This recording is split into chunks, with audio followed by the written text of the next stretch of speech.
Luo Xian thought that she did stay in the same room with Yi Mo last night, and now that her martial sister asked, she felt embarrassed. Her face was even burning a little. Originally, she thought it was fine, and Yi Mo didn't say anything, but now that her martial sister asked, she felt perhaps it wasn't so appropriate. Luo Xian thought that she did stay in the same room with Yi Mo last night, and now that her martial sister asked, she felt embarrassed. Her face was even burning a little. Originally, she thought it was fine, and Yi Mo didn't say anything, but now that her martial sister asked, she felt perhaps it wasn't so appropriate. Luo Yin could tell that if she didn't meet Luo Xian in time, it would only be a few days before Luo Xian also lost her virginity. Although she didn't like Yi Mo, she had to commend on Yi Mo's means. How long has it been? And even Luo Xian was so admiring of him. She was sure that Luo Xian met Yi Mo after moving into the new place. Looking at her martial sister's face, Luo Xian knew she misunderstood her again, so she could only say, "Big martial sister, we'll talk about this later. Yi brother is still waiting for me over there. Let's go over first." Luo Xian, tell me, if you didn't meet me, where were you going? Luo Yin asked seriously. Luo Xian peeked at her martial sister's face and said without much confidence, "Originally, Yi brother was going to Ninghai, and I was going with him. Then." She thought about it for a long time and eventually didn't say that she was going with Yi Mo to the He Lu sect to kill people. If she said this, perhaps her martial sister would rage immediately. "Okay, now you don't need to go anywhere, since we met up. Come back with me immediately," Luo Yin said decisively, but Luo Xian hesitated before looking back at Yi Mo, and then said, "But martial sister, I've already promised Yi brother I'll be going with him." Luo Yin immediately interrupted Luo Xian's words. "No, Luo Xian, you must come back with me. So many things happen this time, and Luo Lin is already with that Qi Yulin. If something happens to you again, what would master do?" Luo Xian said pitifully, "Big martial sister, Yi brother was tricked before, and he lost his love. If I go back on what I promised him, he would be tricked again." So, you're still denying that you're not in a relationship with him. What's his losing love got to do with you? You need to comfort him? As time goes on, you can replace that woman who tricked him, right? No more so's we must go back. This isn't just about you and him. It's also about the Ni Luo Sutra. Do you know how important the Ni Luo Sutra is to our sect? Now that we found the book, we must get news back immediately to prevent more people outside from knowing. Luo Yin said seriously, "Big martial sister, are you preparing to go back now?" Luo Xian didn't dare to say much after her big martial sister mentioned the sect. Seeing Luo Yin nodded, Luo Xian fell into silence.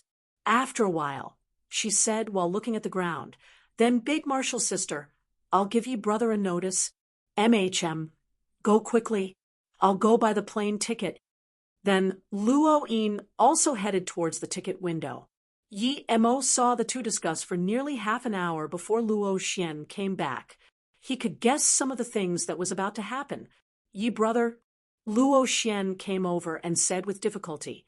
She didn't know how to break it to Yi Mo.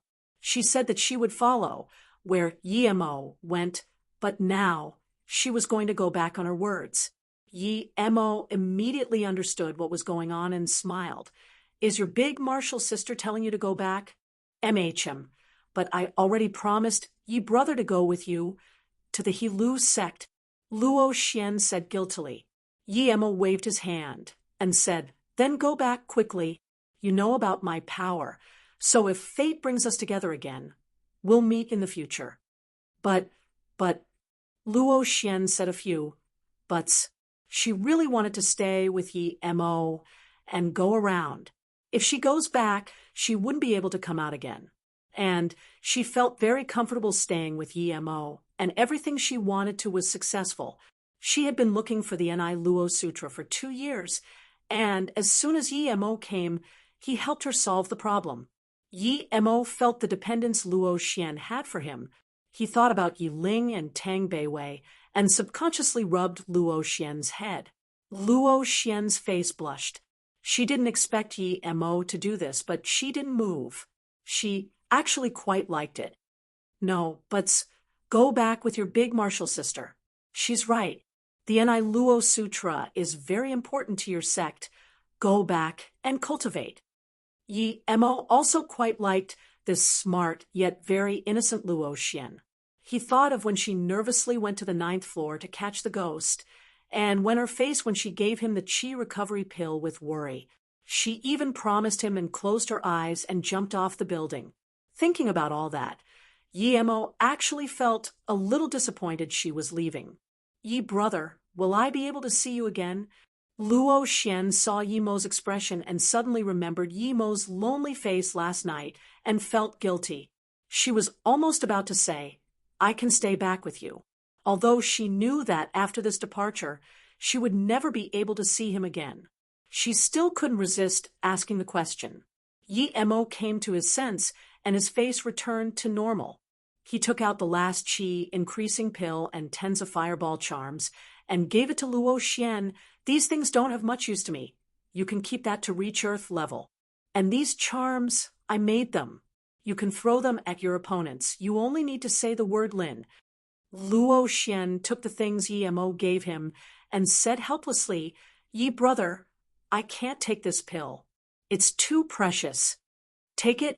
If I need it, I can make it any time. As for whether or not we can see each other again, that's not important. After I'm done with my things, perhaps I will go there.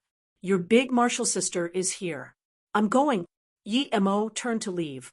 He knew that Luo Xian's big martial sister doubted him, so he didn't want to see her. Luo Xian suddenly said, Yi brother, wait. Luo Xian took out a small jade bottle from her pocket carefully and gave it to Yi Mo. Yi brother, there's only 3 chi recovery pills here. Keep them. Yi Mo took the jade bottle. It was because of these pills that he truly understood Luo Xian.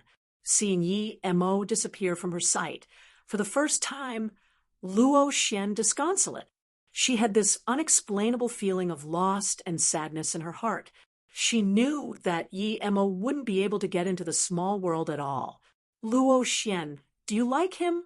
Luo Yin suddenly appeared beside Luo Xian and looked at Yi Mo and asked. Luo Xian was shocked awake. She quickly put the things in her hands into her pocket and said with a bursting red face, Martial sister, what are you talking about? Yi brother has someone he likes, and I'm a Dao cultivator. After a while, as though asking her martial sister, or as though asking herself, can we meet again? Luo Yin smiled. Luo Xian, you gave your most chi recovery pills to him, and you're still going to say you don't like him? Perhaps the most precious wasn't the chi recovery pill, but that jade bottle. Martial sister, you saw it? Luo Xian's face was blushed, but it was more due to longing and sadness. Luo Yin sighed. Let's go, Luo Xian. We're not of the same world as him. You're right. You won't be able to meet again, even if he's from the outer hidden sections. Some things are best left aside. If you think about it too much, you will hurt your spirit. And the things he gave you, don't let Master see when we go back, or she will be disappointed. I know. Martial's sister. Luo Xian looked down. She knew that Yi Mo would not be able to enter the small world, even if he knew the entrance, no matter how strong he was. And after she went in, she wouldn't be able to come back out. Even if she could, it would be 50 years later. 50 years? How many 50 years can a person live? A rumble sounded. A white passenger jet shot into the blue sky, disappearing amongst the clouds. Luo Xian could no longer control her emotions as her tears splashed on the stony ground, but the mark disappeared quickly. Luo Yin sighed and held Luo Xian's hand. Just like your tears on the ground, he will disappear quickly. Let us go, Luo Xian. Yi Mo saw Luo Xian and her martial sister get on the plane and ensured there were no masters following before turning to leave Chun'an Airport. Half an hour later, Yi Mo appeared at Ninghai. He packed away the flying sword and called a taxi, returning to that house he lived at with Ning Qingxue. Standing at the door, Yi Mo actually felt empty. His spirit sense immediately scanned that Su Wei wasn't there. Did she move away? Her room was empty. There was nothing. It seemed she really moved away. Yi Mo opened the door, lost in thought as he walked in.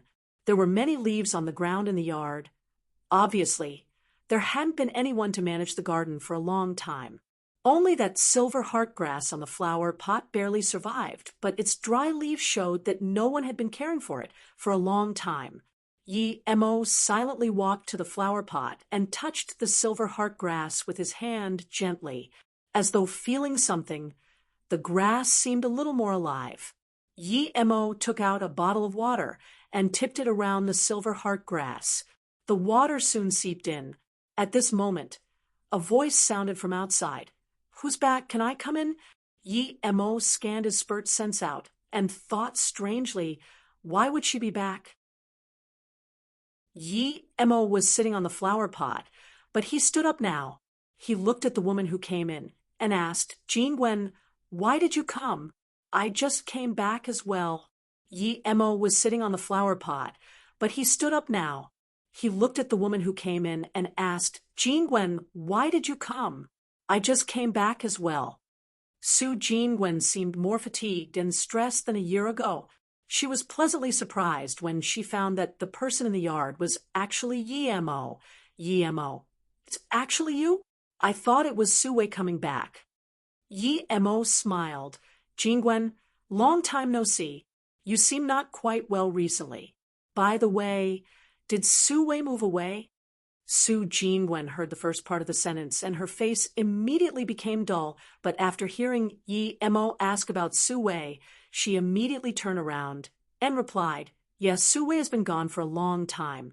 Every time I come past here, I would always think you, or Qingxue would come back. Today, I saw the door seemed to be open, so I came to ask. I didn't think you really came back. I thought I was dreaming." Hearing about Qingxue, Yi Mo's face also went dull, and after a moment he asked, "Jingwen, have you ever seen Qingxue? Did she come back to live here?" Although he knew that Ning Qingxue probably wouldn't come back, Yi Mo still couldn't resist to ask. The reason he didn't go to Xianjiang first and instead came back to Ninghai was because deep in his heart he hoped that Qingxue had come back, but the reality was she didn't. Even the silver heart grass she was taking care of died. There was a sliver of disappointment in Su Jingwen's eyes. Just then, when Yi Mo said she didn't seem to be doing too well, she actually felt happy because he cared about her. But quickly he asked about Su Wei and Ning Qingxue. It was as though she just came here to pass on a message. But soon, Su Jingwen set right her mentality. She was only normal friends with Yi Mo, and Yi Mo saved her mother's and her life. Now that Yi Mo asked about Ning Qingxue, Su Jingwen still replied despite feeling a little disappointed and hurt. "Qingxue went back to your state after getting hurt on the streets in Ninghai last time. She never came back again. I called Li Mumei saying that I wanted to visit her. Li Mumei told me that Qingxue seemed to have lost some of her memories, but Qingxue's mother doesn't want her to remember anything. So, although Su Jingwen didn't say why, Yi Mo could guess it. It was that Ning Qingxue's mother was scared. She would remember things after seeing Su Jingwen, so her mother stopped everyone Ning Qingxue knew in Ninghai to go see her. Su Jingwen did know something about Ning Qingxue. Li Mumei told her. It was probably that after the incident, Ning Qingxue forgot the time. She stayed with Yi Mo. Seeing Yi Mo's disappointed eyes, Su Jingwen sighed. That student in her eyes before became a mature man, a man troubled by love. At the moment when Su Jingwen saw Yi Mo's disappointed eyes, she actually had this feeling in her heart. Perhaps it was because Ning Qingxue didn't love Yi Mo that deep. If she did, she would have some impressions of him, no matter how little it was. Yi Mo suddenly thought that he still hadn't asked what was wrong with Su Jingwen since she came here. This was not very polite. Yi Mo quickly asked, Jean Gwen, I just got back, and the house is a bit messy. Is there anything I can do for you? Oh, Yemo, are you free now? Sue Jean Gwen came to her sense and quickly asked. Yemo nodded. MHM, I do. Sue Jean Gwen immediately said, I want to invite you to food. Is that fine? Yemo smiled. Of course. If I don't have much money on me, it should be me inviting you. You've already treated me to food once. Sue Jingwen's face immediately brightened up. Let's go. My car is just outside. Hearing Sue Jingwen's words, he immediately knew that Sue Jingwen probably didn't happen to drop by here, but came here intentionally. This definitely wasn't her first time. She might have been doing this every day. Sue Jingwen's car had this faint aroma similar to her body smell. It could be seen that she really liked this smell. Just when Yemo closed the car door, Sue Jingwen turned around and said, Yemo, how about we go to Westlake Restaurant again? How? Yemo immediately remembered that elegant and voluptuous Fong sister and the dishes with the same price for everything, as well as the moment when he first ate with Sue Jingwen. MHM, I really like the tea Fong sister makes. Let's go there. Yemo nodded in agreement. Sue Jingwen started her car and didn't go far before her phone rung. Sue Jingwen picked up the phone and looked at the number. She frowned and hung up. However, her actions seemed to be of no use as her phone rung again. Yemo said, Jingwen, let's swap. You sit here and I'll drive. MHM, Sue Jingwen stopped the car and swapped seats with Yemo. When her soft and plump but passed by Yemo reacted to it down there. Luckily, it was very short. Yemo felt a little awkward. He realized that he didn't have the self-control he thought he did in these things. He even thought of that deep ravine on Ning Qingshua's chest at the bottom of the Shenongjia cliff. Yemo shook his head and cleared his thought, focusing on driving. Although she pretended nothing happened, Sue Jingwen's face blushed a little.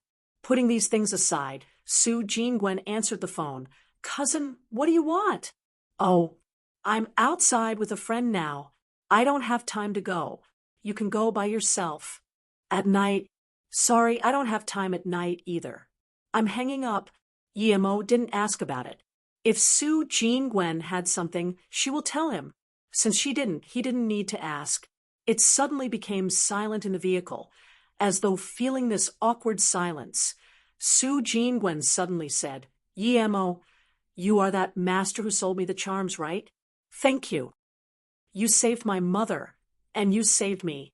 Yemo also guessed that Sue Jingwen probably recognized him, so he didn't deny.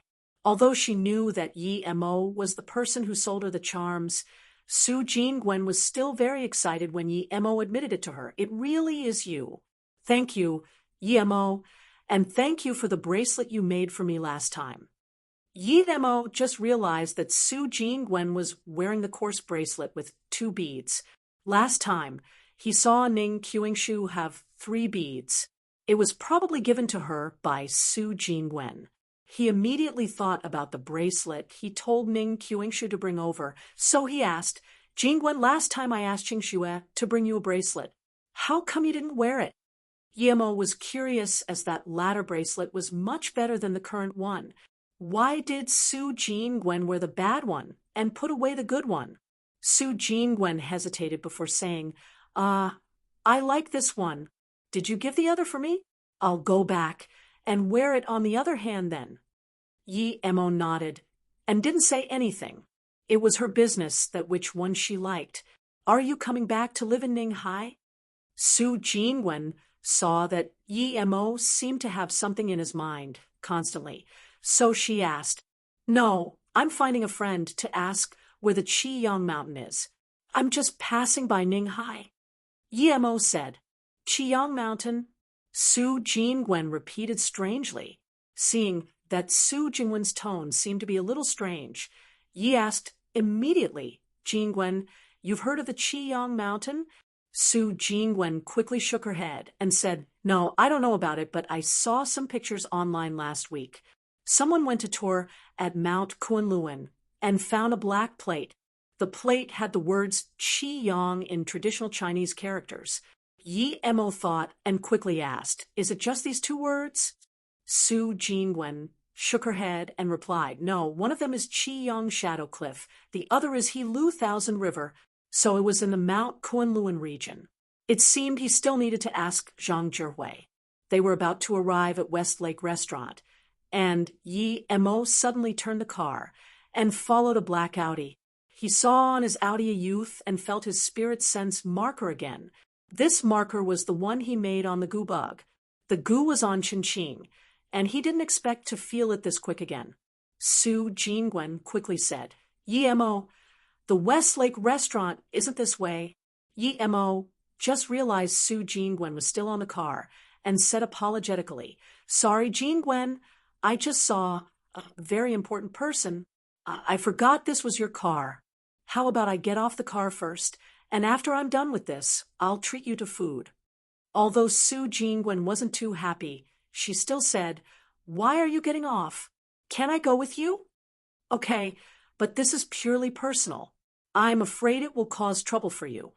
As Yi Mo spoke, he noticed that car stopped by a bar called Wei Xian. Everyone knew what people did at bars. One rarely went there purely faux drink, so Yi Mo had some concerns bringing Su Jingwen in. "Wait, Yi Mo, I see that everyone who goes in here needs a membership card. We don't have one. How do we go in?"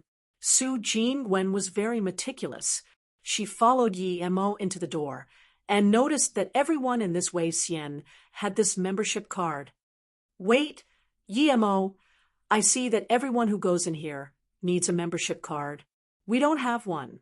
How do we go in?" Su Jingwen was very meticulous. She followed Yi Mo into the door and noticed that everyone in this Wei Xian had this membership card. Yi Mo turned back and smiled. "It's fine. I have one." Then he pulled out a card, exactly the same as the person before him. Su Jingwen's face changed and seemed to have thought of something but eventually didn't say it and just nodded. Indeed, when Yi Mo used the card at the door, the person didn't stop them. Instead, he bowed and led them in. "I'll have room 207. Yi Mo's spirit sense found the target in room 205, and two women seemed to have been brought in.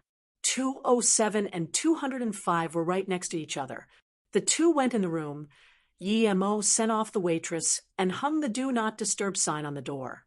Seeing Yi Missouri close the door, Su Jingwen's heart started beating faster. Of course she knew what people usually did here. She even heard whining from one door. Didn't Yi Mo say he was following someone? Why did he bring her here? And this room seemed to have an intimate atmosphere. Even being with Yi Mo, Su Jingwen felt a little uneasy. Yi Mo's spirit sense immediately scanned the situation but couldn't hear any sound. He was prepared to direct the sound into the room when he turned around and saw Su Jingwen, who seemed a little anxious. He immediately understood why she was so nervous. If it was just him entering this room and closing the door, people would suspect him. If he found someone he didn't know, he couldn't let them know what he was doing. Thinking about this, he said apologetically to Su Jingwen, "Sorry, Jingwen, for inconveniencing you like this, but the person I'm following today is very important, so I need to know what they are doing at Ninghai." Su Jingwen's face eased up and fixed her hair and smiled. "It's fine. I don't have anything on anyways." After hesitating for a long time, she finally seemed to have made up her mind and asked, "Yi Mo, did you always come here frequently before?" Yi Mo dazed and replied, "No, this is my first time here today." "What's wrong?" Su Jingwen's eyes brightened up and asked immediately, "But how do you have this VIP card? I never saw you apply for it." Yi Mo suddenly understood Su Jingwen's meaning. She must not like such facilities and thought he came here frequently. Yi Mo immediately smiled and said, "When we came in, weren't there two people who happened to leave? I borrowed it from the person who passed me." So that was it. Su Jingwen suddenly breathed easy, but immediately felt shocked.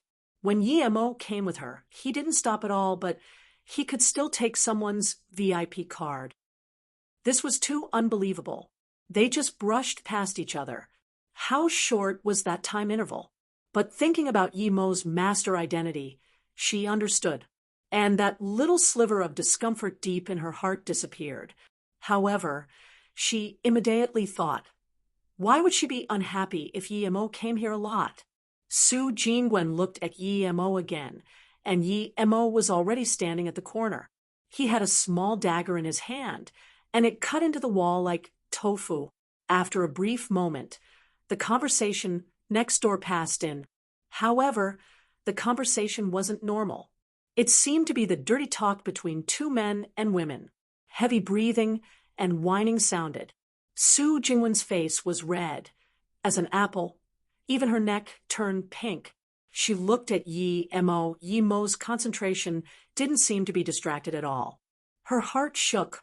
Did Yemo like to hear this whining sound? But seeing Yemo's serious face, she knew that that wasn't the case. It must be due to something else. Yemo was indeed noticing these two men who just walked in. One of them had the spirit sense marked goo on him, but Yemo couldn't understand why they wanted women as soon as they came in. They didn't even talk, but were so focused into their business. If his spirit sense mark wasn't there, he really would have thought he followed the wrong person. After a few minutes, the brawl ended, and then the two girls were sent away. They put on their clothes and started drinking beer. Yemo suddenly smelled this faint aroma and remembered that Su Jingwen was here. Thinking about the noise just then, he felt apologetic. He should have opened the sound later. Sorry, Jingwen, I didn't expect that to happen just then, Yemo said awkwardly. Su Jingwen, with a bursting red face, glared at Yemo. She didn't even say it's fine. It meant that she was really angry. Seeing Yemo's troubled state, Su Jingwen took back her glare and then said, only this time. Next time I won't forgive you. Yemo finally felt relieved a little. He wouldn't be with her next time for sure. This time was just a coincidence. I know you're not trying to listen to that. What are you trying to listen to? Su Jingwen suddenly came up beside Yemo, making Yemo remember her soft ass on the car. Coupled with the scene he just saw, his heart couldn't help to sway. As though feeling Yemo's unsual eyes and the heat from his body, Su Jingwen immediately rolled her eyes on Yemo. You're not allowed to think dirty. Even if you do, think about your Qingxue. Don't think about me. Hearing about Qingxue, Yemo's heart went cold. That hot feeling went away immediately. Even his eyes went sad. Su Jingwen immediately regretted after saying it. Why did she have to mention Ning Qingxue? Yemo's change in expression couldn't escape Su Jingwen's meticulous eyes. She found that Yemo had become cold and indifferent.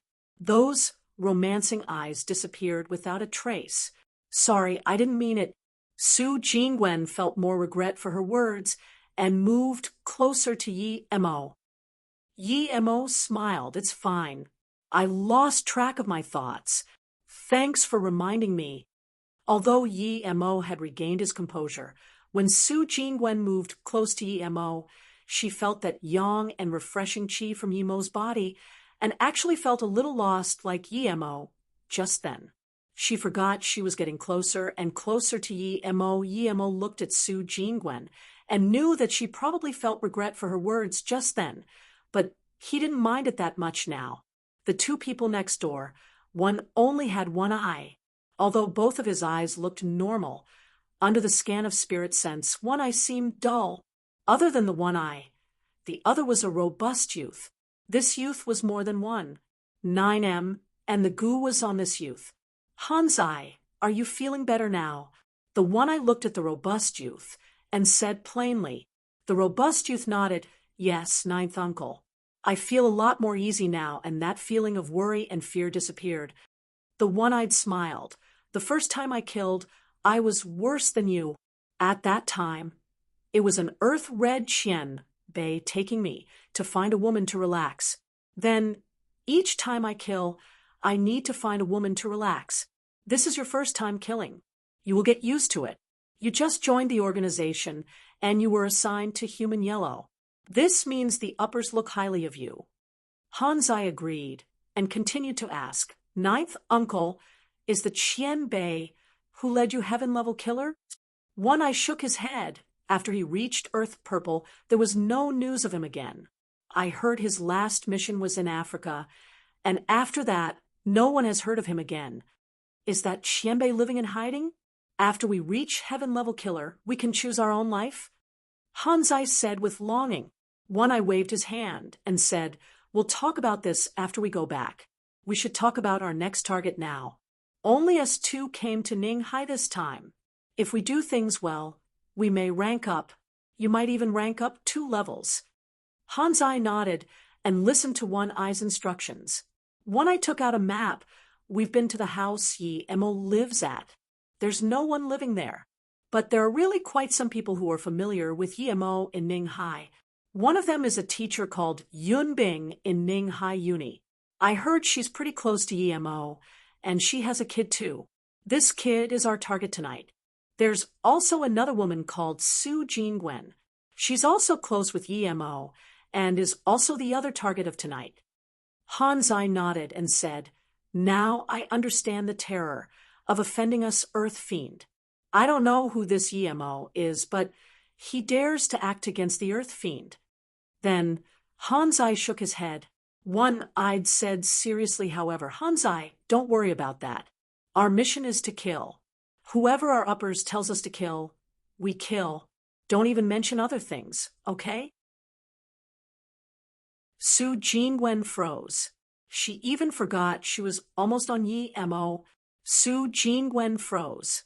She even forgot she was almost on Yi Emo. Yi Emo looked apologetically at Su Jingwen and said, "Sorry, Jingwen, I brought this on you this time. These people have big feud with me. They are like mad dogs. Whoever offends them, they will annihilate. I just didn't expect that they won't even let go of the friends I know." Hearing Yi Mo's words, Su Jingwen suddenly realized that she was just normal friends with Yi Mo, and they were going after her. What tragedy would happen to Yi Mo's close friends and relatives? Yi Mo, your family in Beijing and Qingxue. Yi Mo knew what she meant. Yi Mo smiled. They won't have a chance at the latest tonight. I will pull this organization from the roots. Seeing Yi Mo smiling with killing intent, Su Jingwen's heart shook. She had never seen this side of Yi Mo. He actually had such intense killing intent. Perhaps she never really understood who Yi Mo was, and only saw one facet of him this whole time.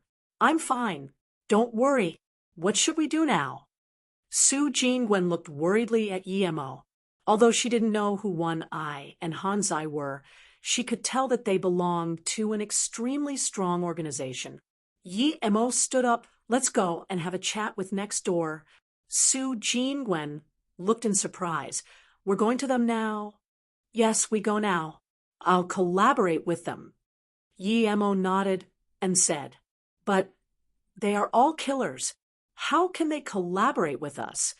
Su Jingwen looked at Yi Mo in confusion. "They will." Then Yi Mo stood up and brought Su Jingwen out of the room. "Jingwen, how are you here?" "You." At the same time, Yi Mo opened his room. The door opposite to them, 206, also opened. A handsome youth with his arms around a girl whose face was still red came out, and the instant he saw Su Jingwen, his face was full of shock. Su Jingwen also dazed, and after a moment called, "Weijin cousin? How come you are here?" That handsome youth almost couldn't believe his eyes. After a long time, he reacted and his face went green. He pointed at Su Jingwen with his finger and said, "Jingwen, you actually open a room here with a man. How shameless are you? You. Su Jingwen never thought the cousin who had always been nice and amicable to her became so hideous. He actually pointed at her face and called her shameless. She said angrily, "Xie Weijin, what's my being here got to do with you? Who are you to me? Aren't you here with another woman yourself? What right do you have to talk about me? You. Xia Weijin felt so fury. Thinking about the woman, who he had thought about for many years, was being slept by another man. He could no longer control himself. I'm a man. I have some entertainments, so what? It's just for fun on occasion.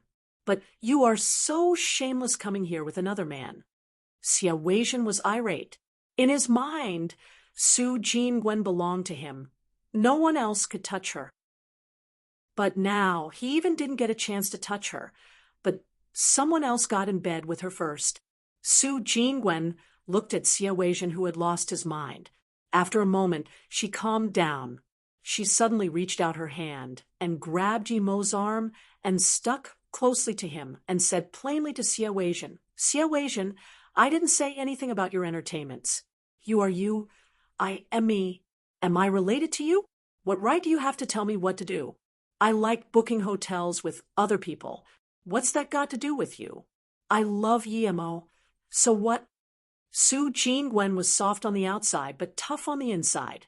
Once she was angered, she wouldn't care about anyone or anything.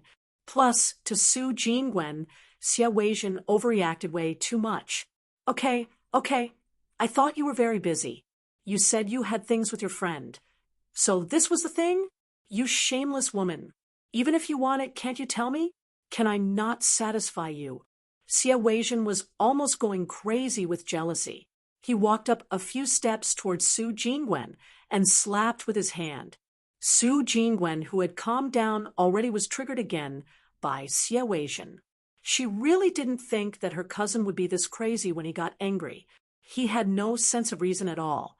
Yi Mo heard they were cousins, so he didn't intervene, but now that Xia Weijin was going to hit her, he wasn't going to keep watching. Before Xia Weijin's hand reached Su Jingwen, Yi Mo already grabbed his wrist and slapped a few palms back. Then he kicked. Xia Weijin was slapped so hard that his mouth was full of blood, and a few teeth fell out. Then he was kicked back into the room. The sound of him crashing into the ground could even be heard outside. That woman with Xia Weijin screamed and quickly rushed inside to check up on Xia Weijin. Su Jingwen was shaking with anger. Her face was pale and couldn't say anything in a long time. Yi Mo sent some qi into Su Jingwen's body to help her calm down. Sorry, Yi Mo, I don't feel too comfortable. I'm going back. Su Jingwen calmed down and looked apologetically at Yi Mo. Yi Mo quickly said, It's fine. Go back. I'll be fine by myself. I caused this to you today. Don't say sorry. Su Jingwen suddenly looked up at Yi Mo and seemingly wanted to say something, but eventually didn't say anything. She turned and left. Yi Mo followed Su Jingwen with his spirit sense until she got on the car and left. Then he shook his head helplessly. Su Jingwen's cousin was too much of a douchebag. But then Yi Mo cast these thoughts aside and knocked the door on 205. Who is it? We don't need any service here. One Eye's coarse voice sounded. Yi Mo suddenly pushed open the door and looked at the two who were in shock and said plainly, You don't need service, but I do. Who are you? How did you open this door? One Eye looked at Yi Mo in shock. He clearly locked the door, but how was Yi Mo able to open it? The sensitivity to danger of being a long-term killer immediately surged up. In the twinkling of an eye, he had a black pistol in his hand. Hans Eye also looked at Yi Mo with vigilance while a triangular small spear appeared in his hand. Yi Mo didn't seem to see their actions at all, nor look at the pistol in One Eye's hand. He just walked in and sat down. After sitting down, Yi Mo looked calmly at One Eye. You're called Ninth Uncle, right? I'm coming to save your life today, but if you don't listen, I don't mind sending you to hell. You're asking to die. Ferocity flashed across One Eye's eye as he raised his pistol instantly and fired. Yi Mo suddenly raised his hand as well, and at almost the same moment One Eye fired, he caught a bullet with his 2 fingers and his face went cold. If you dare to fire a second shot, I don't mind embedding this clip into your forehead. You caught a bullet with your hand. One-Eye's tone became shaky. Even his hand was shaking. He heard that some ancient martial arts masters could catch bullets with bare hands. But this youth who was this close to him, only a few meters, not only caught the bullet but with 2 fingers. Even ancient martial arts masters can't do that. Is he still human? Yi Mo flicked his fingers, and the bullet flew by almost along One-Eye's ear, shooting into the wall behind him. Just when One-Eye was more shocked, Yimo's cold voice sounded, "If I want to kill you, it's only a matter of 1 finger. If you still want to live, I suggest you not to move. My patience isn't that good. I won't forgive you the second time." Crank! One-Eye's pistol fell on the ground. He actually lost his will to fight. He was a killer. What sort of people hadn't he seen before? What could make him lost his will to fight? But this youth in front of him rendered him shaking, feeling that the youth was undefeatable. He had a feeling that no matter what tricks he had, they were all useless in front of this person. He would die as soon as he tried anything. Who was this person? When did he offend such a person? Hanzai also looked at Yi Mo in shock. His weapon also slunk. Yi Mo, catching the bullet, electrocuted him too much. Was this something humans did? Qianbei. You. One-Eye felt that this person seemed familiar. He looked like that Yi Mo on the picture he was shown, but this was too shocking that he didn't dare to believe. If Yi Mo was such a terrifying person, wouldn't it be suicide trying to kill people related to him? "I'm Yi Mo, the person you want to kill." Yi Mo smiled plainly. His tone was extremely plain. They both felt hopeless. If this terrifying person in front of them was Yi Mo, then they had no chance of living at all today. The One-Eyed suddenly gritted his teeth. This person in front of him was indeed Yi Mo. He didn't expect Yi Mo to be such a potent being. If Yi Mo wanted to kill him and Hanzai, they wouldn't be able to escape, no matter what tricks they played, but he still had a sliver of hope. It was that Yi Mo wasn't going to kill them, but negotiate with them. Otherwise, with his skills, he would have long killed him and Hanzai. The One-Eyed suddenly gritted his teeth. This person in front of him was indeed Yi Mo. He didn't expect Yi Mo to be such a potent being. If Yi Mo wanted to kill him and Hanzai, they wouldn't be able to escape, no matter what tricks they played, but he still had a sliver of hope. It was that Yi Mo wasn't going to kill them, but negotiate with them. Otherwise, with his skills, he would have long killed him and Hanzai. "Yi Qianbei, I know the gap between us is big. In your eyes, perhaps I'm not even an ant. If you have any requests, please tell us, but if you want us to betray the Earth Fiend, then just kill me." One-Eyed gritted his teeth. Either way, it was going to be death, so he might as well be straightforward. Yi Mo said calmly, "You don't dare to betray Earth Fiend only because of your family or the goo bug that makes your fear." One-Eyed looked at Yi Mo in shock. After a long time, he breathed out slowly. "How do you know we have goo bugs in our bodies?" Goo bug was a mean for the Earth Fiend to control their subordinates. One-Eyed had seen with his own eye that an Earth Fiend killer was caught back after betraying the organization. Then the goo bug ate his flesh for 3 days and 3 nights. At that time, the flesh of that killer was almost eaten up, but he was still howling and wasn't dead. Ever since then, he had the belief that no matter what, he must not betray the organization. Yi Mo smiled. "Let's not talk about the goo bug in your body first. What I want to say to you is, do you know your final ending?" Hanzai glanced once at One-Eyed and suddenly intervened. "As long as we reach Heaven Rank Killer, we are free, so my goal is Heaven Rank." Yi Mo laughed and immediately said coldly, "Let's not say whether you can live to reach Heaven Rank, but even if you do, that would be the end of your life. You should know of the Goo King, right? He controls you people with the goo bugs.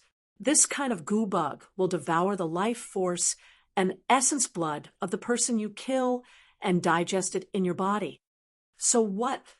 One-Eyed shivered at Yi Mo's words, but said without willing to back down. Yi Mo shook his head. "No biggie. It's just that after you reach Heaven Rank Killer, the goo bug in your body will have matured and his final feast would be the life force and essence blood in your body. Of course, after consuming you, it has finished its task, and they can be taken by your head, the Goo King, to cultivate evil ways. You're bullshitting. One-Eyed shook in terror. He even knew that Yi Mo wasn't bullshitting, but couldn't help denying it verbally. Yi Mo sneered. I'm not bullshitting. You know it yourself. Tell me, have you really ever seen any heaven rank killer?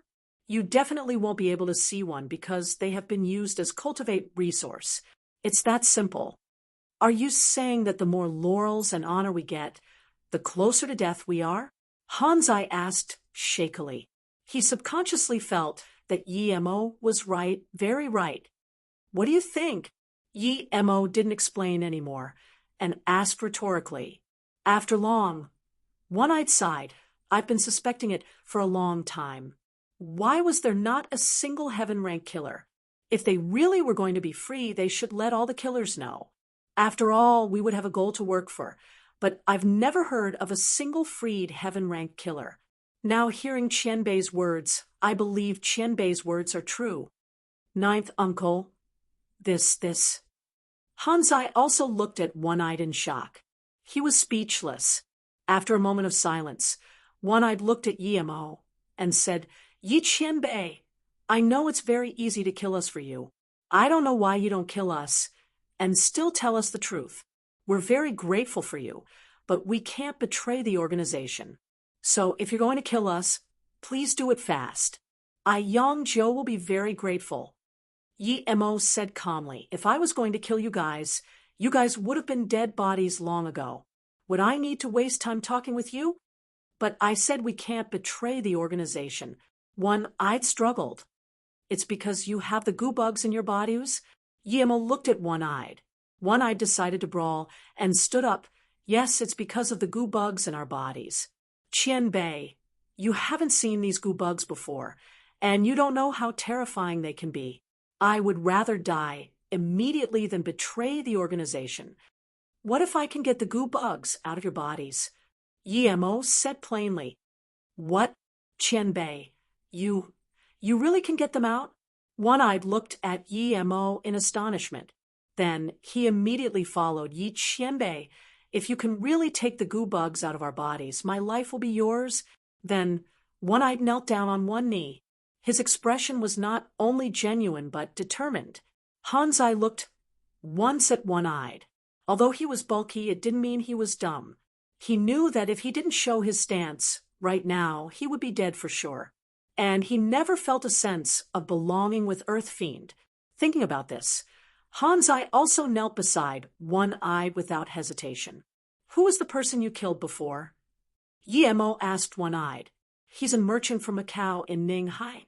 One-Eyed didn't even finish and was stopped by Yi Mo. He was no longer interested. Then Yi Mo grabbed Hanzai's arm. He swiped with his hand, and a yellow goo bug appeared in his hand. He was already middle stage qi gathering now, and it was too easy for him to pick out a goo bug. One-Eyed and Hanzai looked at the goo bug in Yi Mo's hands in shock.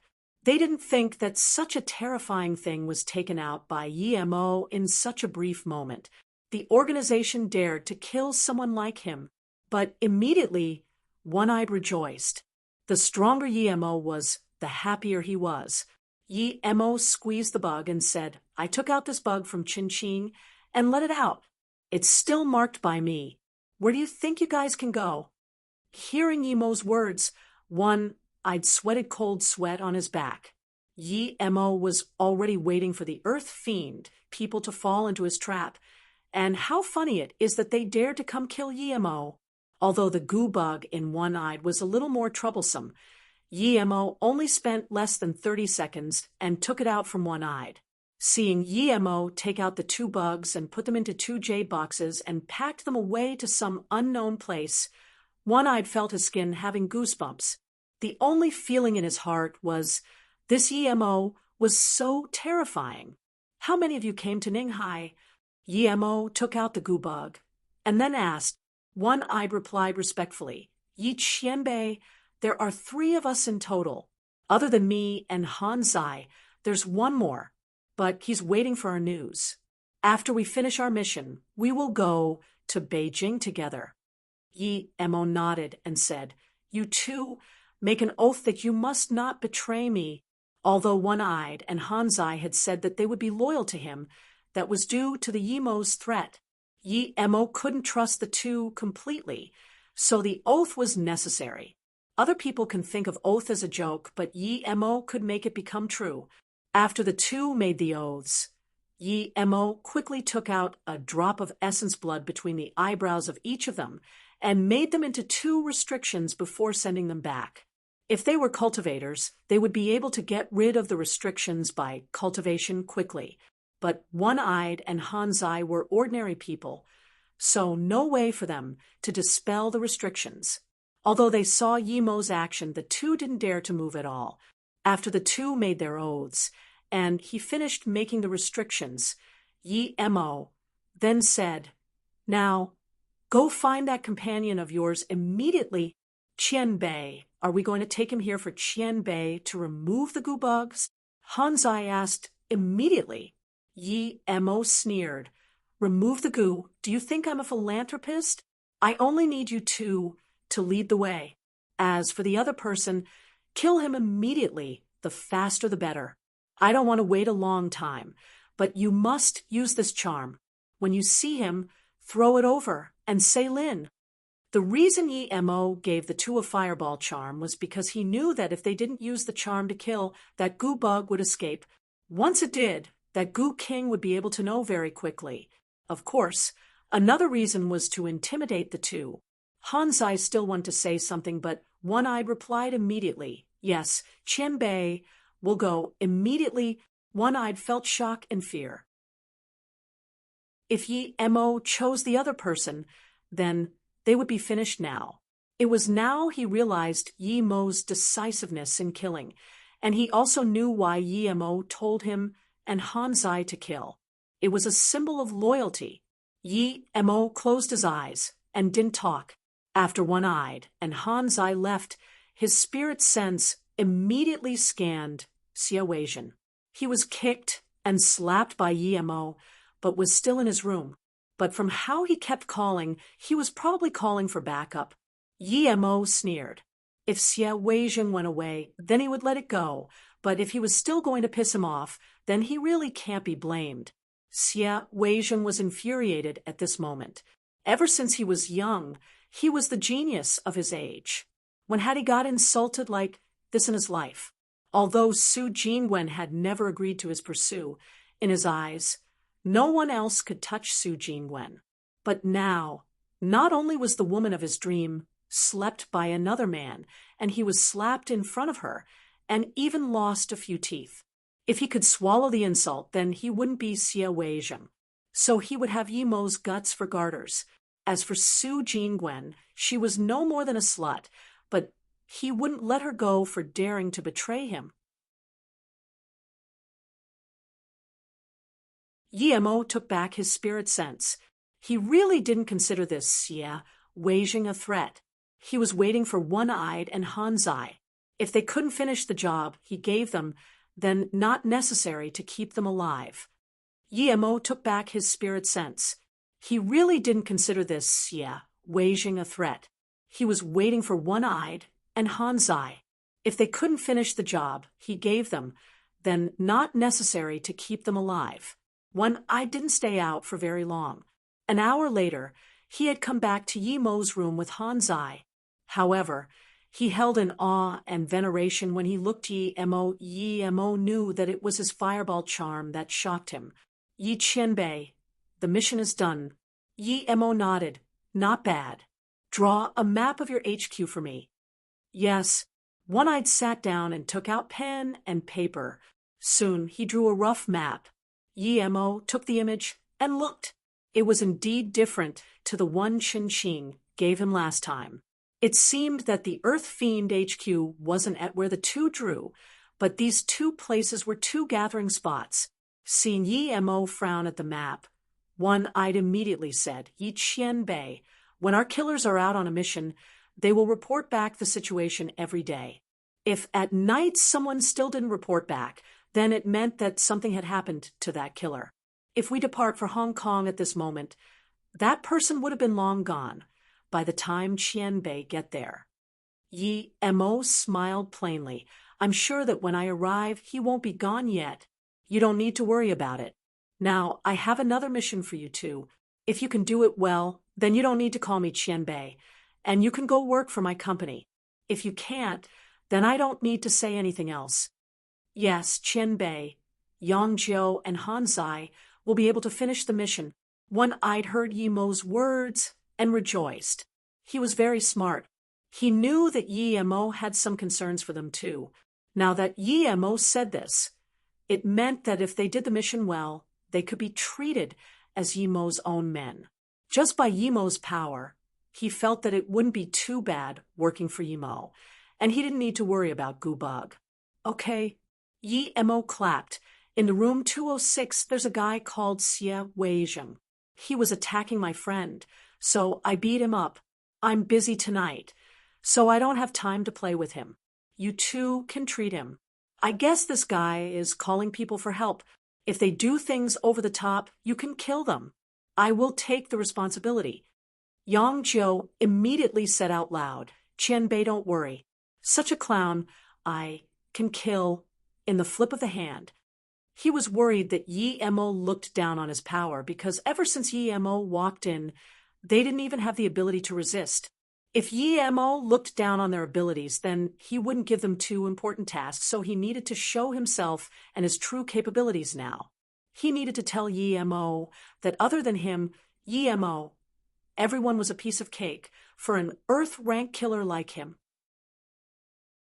Okay, perhaps I will come back tomorrow. I will see what you do. That friend of mine is called Su Jingwen. She was originally the person you two were going to kill. Okay, I'm going. Then Yi Mo left the room and disappeared without a trace. Seeing Yi Mo suddenly disappear, Yang Zhou wiped the sweat from his forehead and gasped. Yi Mo gave him such a huge pressure, especially that last sentence. He almost knelt down. Ninth uncle, this Yi Qianbei is too strong. I've never seen someone as strong as him and that fireball charm. It's just. Hanzai stuttered.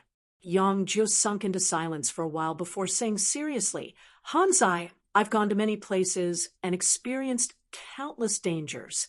I've seen some tough people, even some ancient martial artists. I've even killed a yellow-level martial artist myself, but I've never seen someone as strong as Yi Mo, ninth uncle.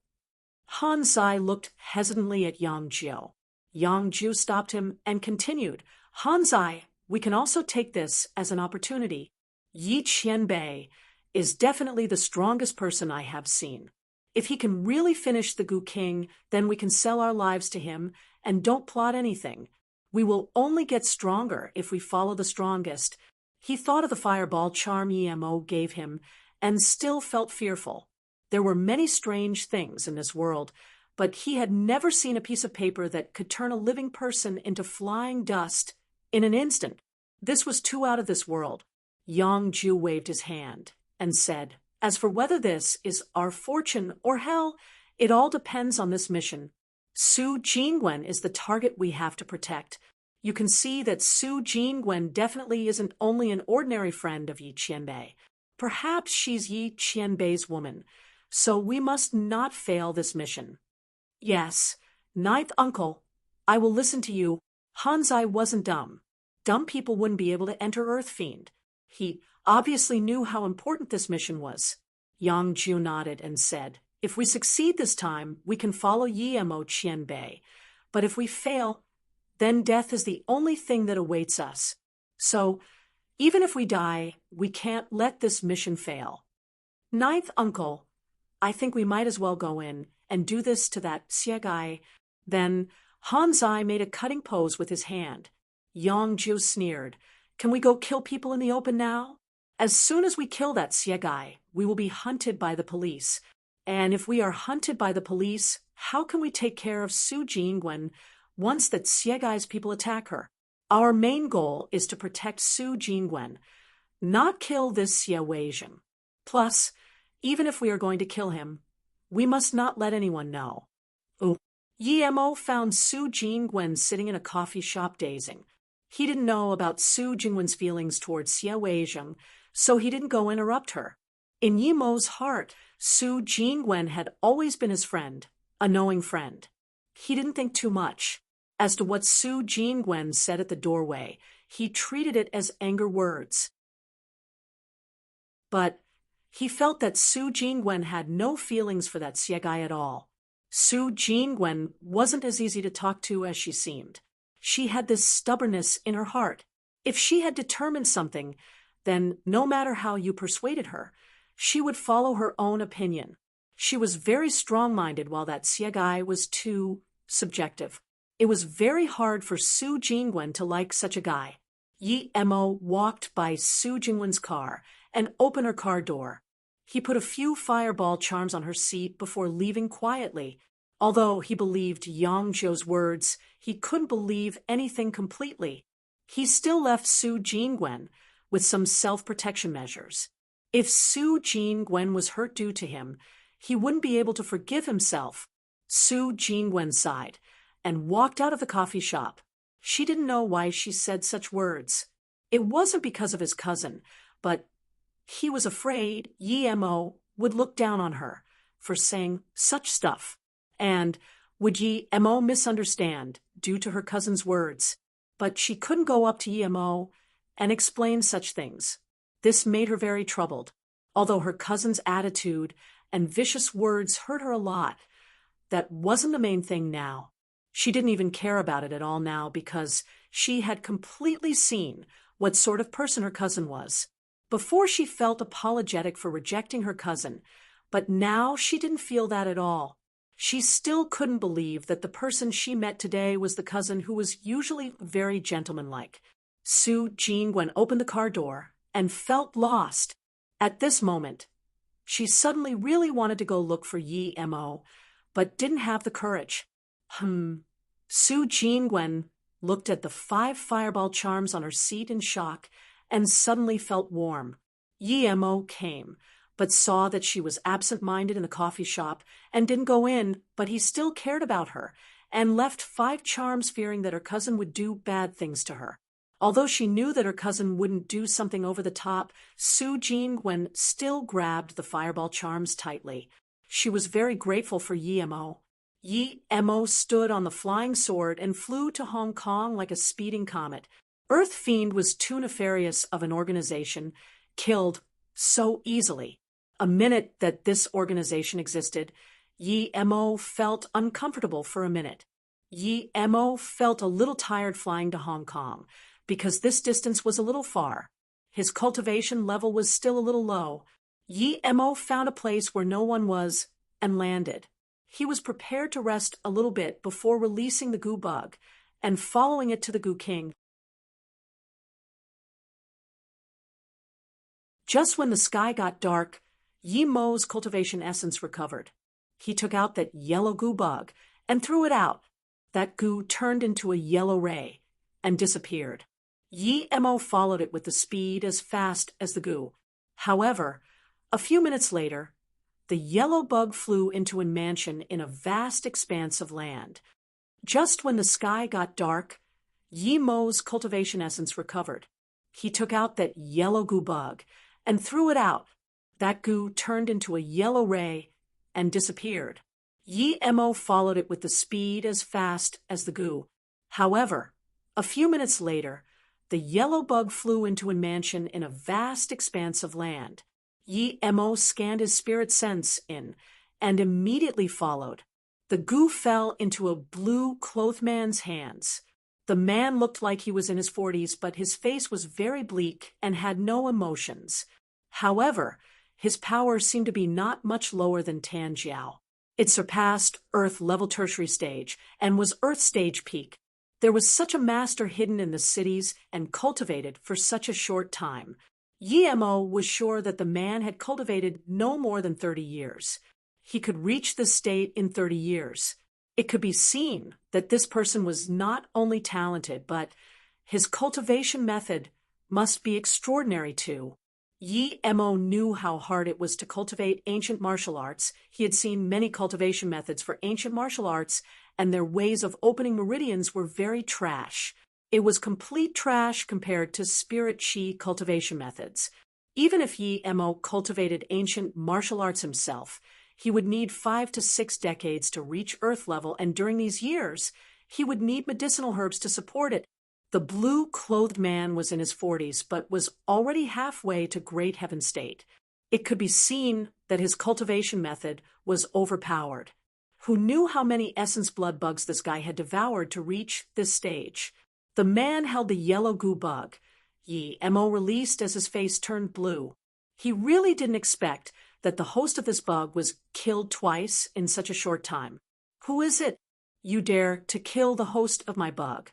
If I don't turn you to dust, then I would have wasted this 30 years of cultivation. Sha-3, come over. The blue-clothed man said in anger, and couldn't control his fury as he slapped the table in front of him to pieces. A black-clothed man dashed from the side and walked in front of the man. He knelt down with one knee and said, Goo King, Sha-3 awaits your command. The man's hideous face relaxed a little and said with a cold tone, I planted this goo bug a few days ago on someone called Hanzai. Since the goo bug is here, it means that Hanzai is dead. I ordered Hanzai to kill Yi Mo's family. Since Hanzai is dead, this means that his death is related to Yi Mo. Immediately notify Sha-1 to ask Yangjiu about the situation. Then tell him to assemble all the killers he can. Do not leave a single person behind in the Beijing Yi family. Kill everyone Yi Mo knows. Yes, Sha-3 replied. The blue-clothed man sneered and looked at the goo bug in his hand. Ren Sha, will show you the consequence of offending me and killing the host of my goo. Wait, the blue-clothed man called out and said, after finishing the Yi family, bring those few women Yi Mo knows to Chanan. I will go there personally to humiliate them. Then the man's veins bulged on his head. Ever since he made his debut, no one dared to mess with him. Only he could go kill people who dared to kill his men. But today, several of his men were killed by a young man in his 20s. He wouldn't tolerate such a thing. Sha-3 just reached the door and was kicked back by a huge foot retreating tens of meters as he smashed into the blue-clothed man. He spat out more than 10 mouthfuls of blood and just died like that. A goo flew out and landed on the blue-clothed man's hand. The blue-clothed man's iris quickly retracted. One kick and his personal guard Sha-3 was dead. This man was definitely a dreadful being. He looked up and saw Yi Mo, who walked in through the door slowly. His face was calm as though he didn't kick that foot, and Sha-3 fell over himself. Who are you? Although everyone who went to kill Yi Mo knew what Yi Mo looked like, this blue-clothed man had never seen Yi Mo's picture. He didn't know Yi Mo, and from the bottom of his heart, he didn't want to lower himself to know Yi Mo. Although he didn't know Yi Mo, from how Yi Mo kicked Sha-3 to death in one kick, he knew that this youth would definitely be able to threaten him. Although the youth wasn't as strong as him, he shouldn't be far from him. He didn't want to start a conflict with such a person. There was no benefit for him. Thinking about this, the blue-clothed man said, I have no feud with you. Why did you start trouble at my place and kill my disciple? Am I supposed to be scared of you? Yi Mo sneered. Who am I? No feud? I'm the Yi Mo whom you were about to kill, everyone related to. Tell me if we have feud. You are Yi Mo. The blue-clothed man's face changed. It went from bleak to astonishment. He knew that Yi Mo's power wasn't bad and had a few killing blows, but was at most black-level power, so he didn't care at all. As for Yi Mo killing many people of the He-Lu sect, the news hadn't reached him yet. But when he saw Yi Mo today, he realized that he couldn't even tell how strong Yi Mo was. Only his trusted loyals knew this place. No one knew that he lived here. How did Yi Mo find him? Thinking about this, Ren Sha's heart sunk. He killed through any means necessary and was very vengeful, and often killed many innocent people. However, he had his own standards, and that was the people who he killed had to have no threat to him. If they did, then he would resist it and try to avoid conflict until he had the power to take them out from the roots. But there were two little people in this world who could threaten him, and just listening to Yemo's age, he would know that Yemo definitely had no threat to him. But when he saw Yemo, he realized that he had made a big mistake. Yemo was not only a threat to him, but a being no lesser than him. He didn't want to mess with such a person. If he knew that Yemo was this strong earlier, he wouldn't intervene with Yemo's matter, much less kill everyone near him. Rinshaw's sixth sense was very strong. Although he didn't think Yemo was a match for him, he didn't want to take risks. If he had another 3 years, he could reach Great Heaven Stage. By then, Yemo would be an insect in his eyes. Then another 2 men rushed in. Their appearances were similar to the Shah, 3 Yemo just killed. The 2 men walked up to Rinshaw and knelt down saying, "Gu King, we just received news that Lu Min died in Ninghai, and Yangzhou and Hanzai are nowhere to be seen. You killed everyone I had in Ninghai? You were just in Chun and in the morning. How can you go to Ninghai to kill people? And then how can you appear here?" Rinshaw's eyes turned fierce. He had seen Yemo's means, and he didn't want to continue this with Yemo, but Yemo was the person who kept killing the hosts of his goo bugs. This made him infuriated. He had already forgotten what his killers went to do at Ninghai. Yemo sneered and raised his hands. 2 wind blades, and the 2 men who knelt down on the ground were also killed by Yemo. 2 goo bugs flew out, quickly landing in Rinshaw's hands. Rinshaw could no longer hold in the anger and raised his hands. More than 10 different colored rays charged at Yemo. Rinshaw wanted to use goo bugs to attack him. Yemo sneered and shot out a chi swirl. All the goo bugs were trapped by the chi swirl. Before they could come out, they were burnt to crisp by Yemo's fireball. A putrid smell came, and they turned to flying dust falling everywhere. Rinshaw looked at the ground, filled by dust and shock. He was dumbfounded. There were indeed people who could counter his goo, but not this easily. It had been less than 3 minutes, and they were all gone. In that instant, Rinshaw knew that the distance between him and Yemo was way too great, to the extent that he couldn't even stand a blow. Yemo was a great heaven master. No matter how much he didn't want to admit it, he was sure Yemo was a great heaven master. If he wasn't, he wouldn't be able to kill his goo so simply and easily. "I'm not a match for you." All the goo bugs were killed by Yemo. Blood seeped out of the corner of Rinshaw's mouth. Although these goo bugs lived off other people's life essence, they were still cultivated by him. His spirit was affected when so many of them were killed. Yemo walked up a few steps slowly and said, "Of course you're not a match for me. I don't need you to remind me. Before I die, can you tell me how you found me?" Rinshaw's eyes showed desperation. Yemo knew that Rinshaw couldn't just give up like this, but Yemo wasn't afraid of anything Rinshaw had planned. In his eyes, this Rinshaw was at most the same as Tan Jiao. If this man didn't have the goo bugs, even Tan Jiao could instant kill this man. "Your yellow goo. I captured it, and I let it go. Of course it can bring me here," Yemo said plainly. Then he raised his hand and let out a wind blade. Rinshaw looked dumbly as Yemo chopped off one of his arm without a sound. He didn't even feel any pain. He couldn't understand how someone could follow the goo bug. What speed would that be? But the moment his arm was chopped off, he reacted. He raised his hand and shot out a black ray. Then he retreated a few meters back and rammed into the wall. This wall actually fell apart.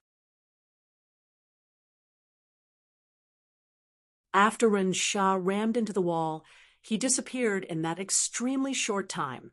Yemo didn't have time to check where Rinshaw went because, in that instant, he felt danger.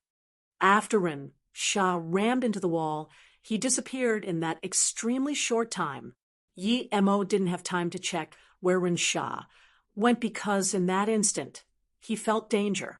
That black ray exploded with the chi of destruction in front of Yi Mo. Yi Mo stood on the flying sword and rose to the sky without any hesitation.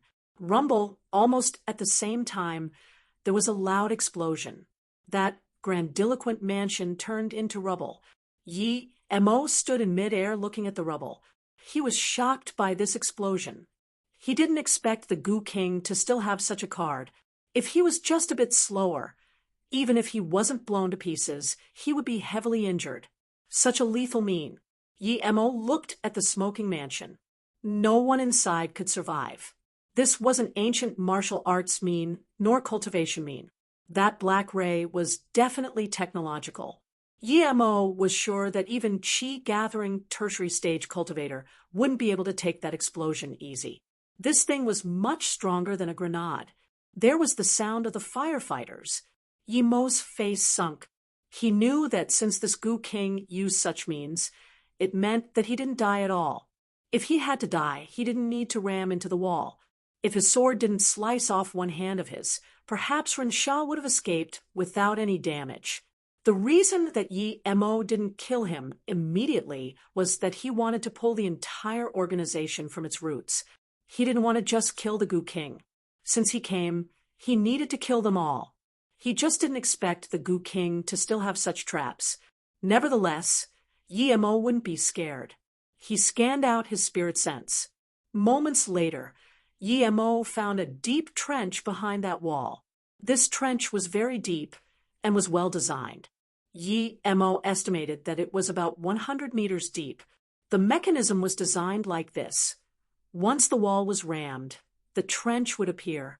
Once someone dropped down, a net would catch the person and release him to the bottom. Then there would be a transport tool at the bottom. Although Yi Mo hadn't seen this tool, he was sure it must have been taken by the Goo King. Knowing Goo King's escape route, Yi Mo didn't go down there, however. He was thinking of a way in midair. He couldn't just go into the tunnel like that. This place was excavated by the Goo King. If he planted a few more of those bombs like that, he would be heavily injured even if he managed to survive. Thinking about this, just when Yi Mo wanted to leave, the fire brigade was here. Rumble. There was another loud bang, and not far from here, there was a huge explosion rupturing from the bottom of the ground, shaking over a nearby building. So vicious. Yi Mo looked at the explosion, not far coldly. He wanted to kill this Goo King more desperately. If he followed up just then, he wouldn't be able to escape that explosion no matter what. It could be seen that this Goo King was really calculated. He could dig such a long tunnel underground. From this, it could be seen that not only was his wealth astonishing, but he was also deeply connected. Normally, who dared to dig such an underground tunnel in this busy city other than the government? But since this was exposed, perhaps another bunch of corrupt people would be pulled out. Yi Mo didn't care about this. He went invisible and took out another goo bug. He marked with spirit sense and let it out. Then he followed up. Dozens of kilometers from the exploded mansion, in a private manner, Ren Sha appeared from an underground elevator with a pale face. At this moment, he had lost an arm, but felt lucky to be alive. The setup he had made many years ago finally came to use. If he didn't have an underground escape route, he would have been killed by Yi Mo now.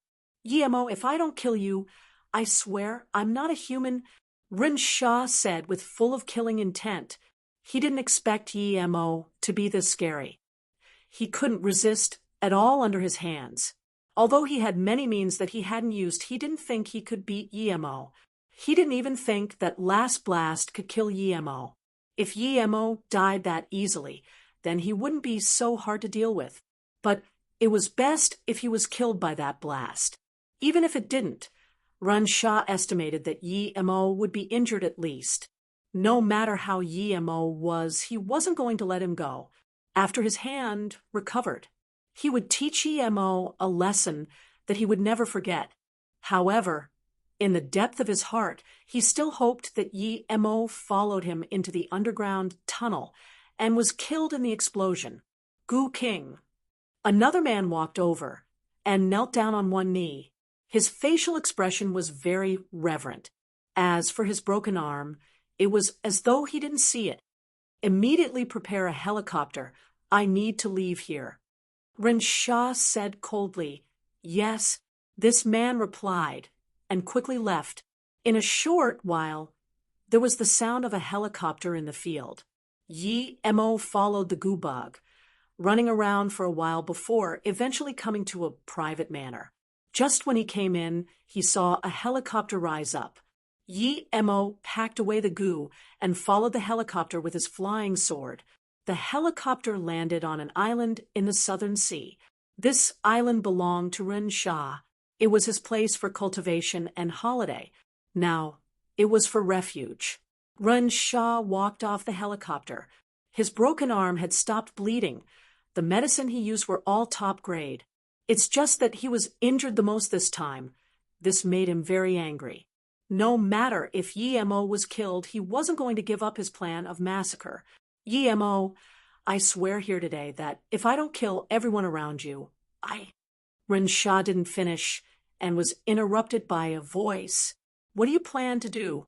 Yi Mo's cold voice sounded by Ren Sha's ear.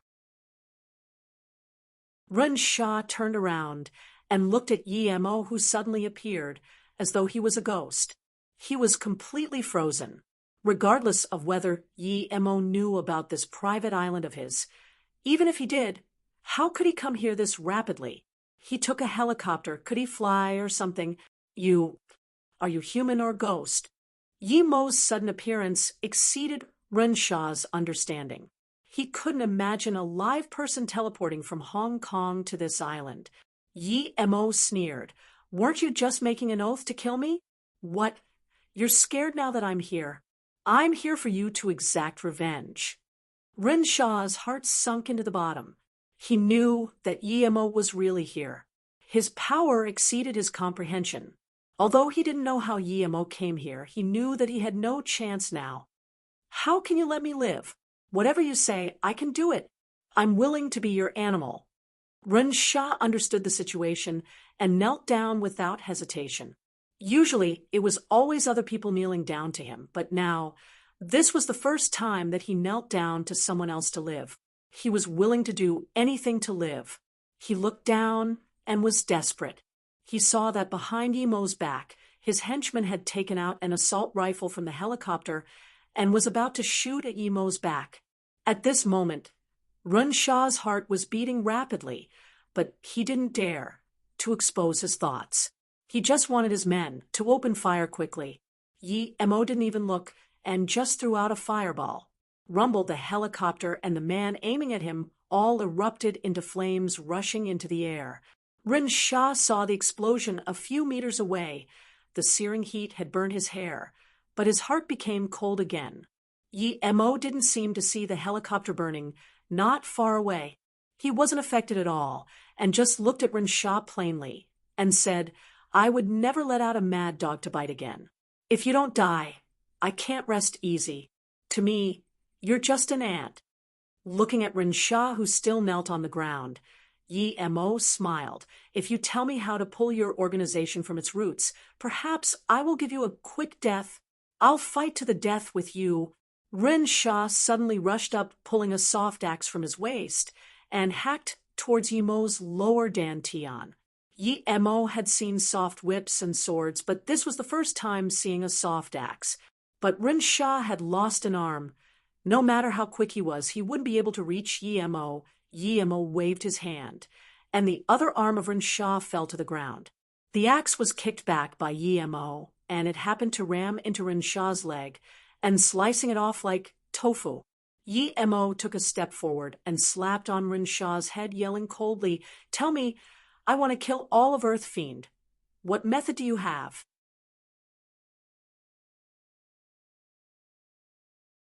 Ren Sha showed struggle in his eyes, but it was just a moment before he was lost and murmured, I have a Gu King. If something happens to my Gu King, All the goo bugs under me will attack their hosts and fly back. Rin Sha showed struggle in his eyes, but it was just a moment before he was lost and murmured, "I have a goo king. If something happens to my goo king, all the goo bugs under me will attack their hosts and fly back." It was actually that simple. Yi Mo once again saw the struggle in Rin Sha's eyes and was amazed at his power. He quickly asked, "Are you the leader of the Earth Fiend organization?" "No. Earth Fiend was created by Sha One. After I came, I planted a goo in him, making him serve me." Rin Sha replied very quickly this time. Yi Mo didn't expect that this internationally renowned Earth Fiend was actually a puppet organization. In that case, he didn't have any reasons to hesitate. Yi Mo took out a dark green ball from Rin Sha. There was a goo bug lying there. The essence blood and life force on this goo bug was much stronger than those other ones Yi Mo destroyed. Rin Sha had also completely woken up. He saw Yi Mo hold the goo king, and his face rapidly changed. He knew that he had no way out now, and his heart was full of resent. It had never occurred to him that someone he thought he could kill easily eventually killed him without even leaving him a chance to escape.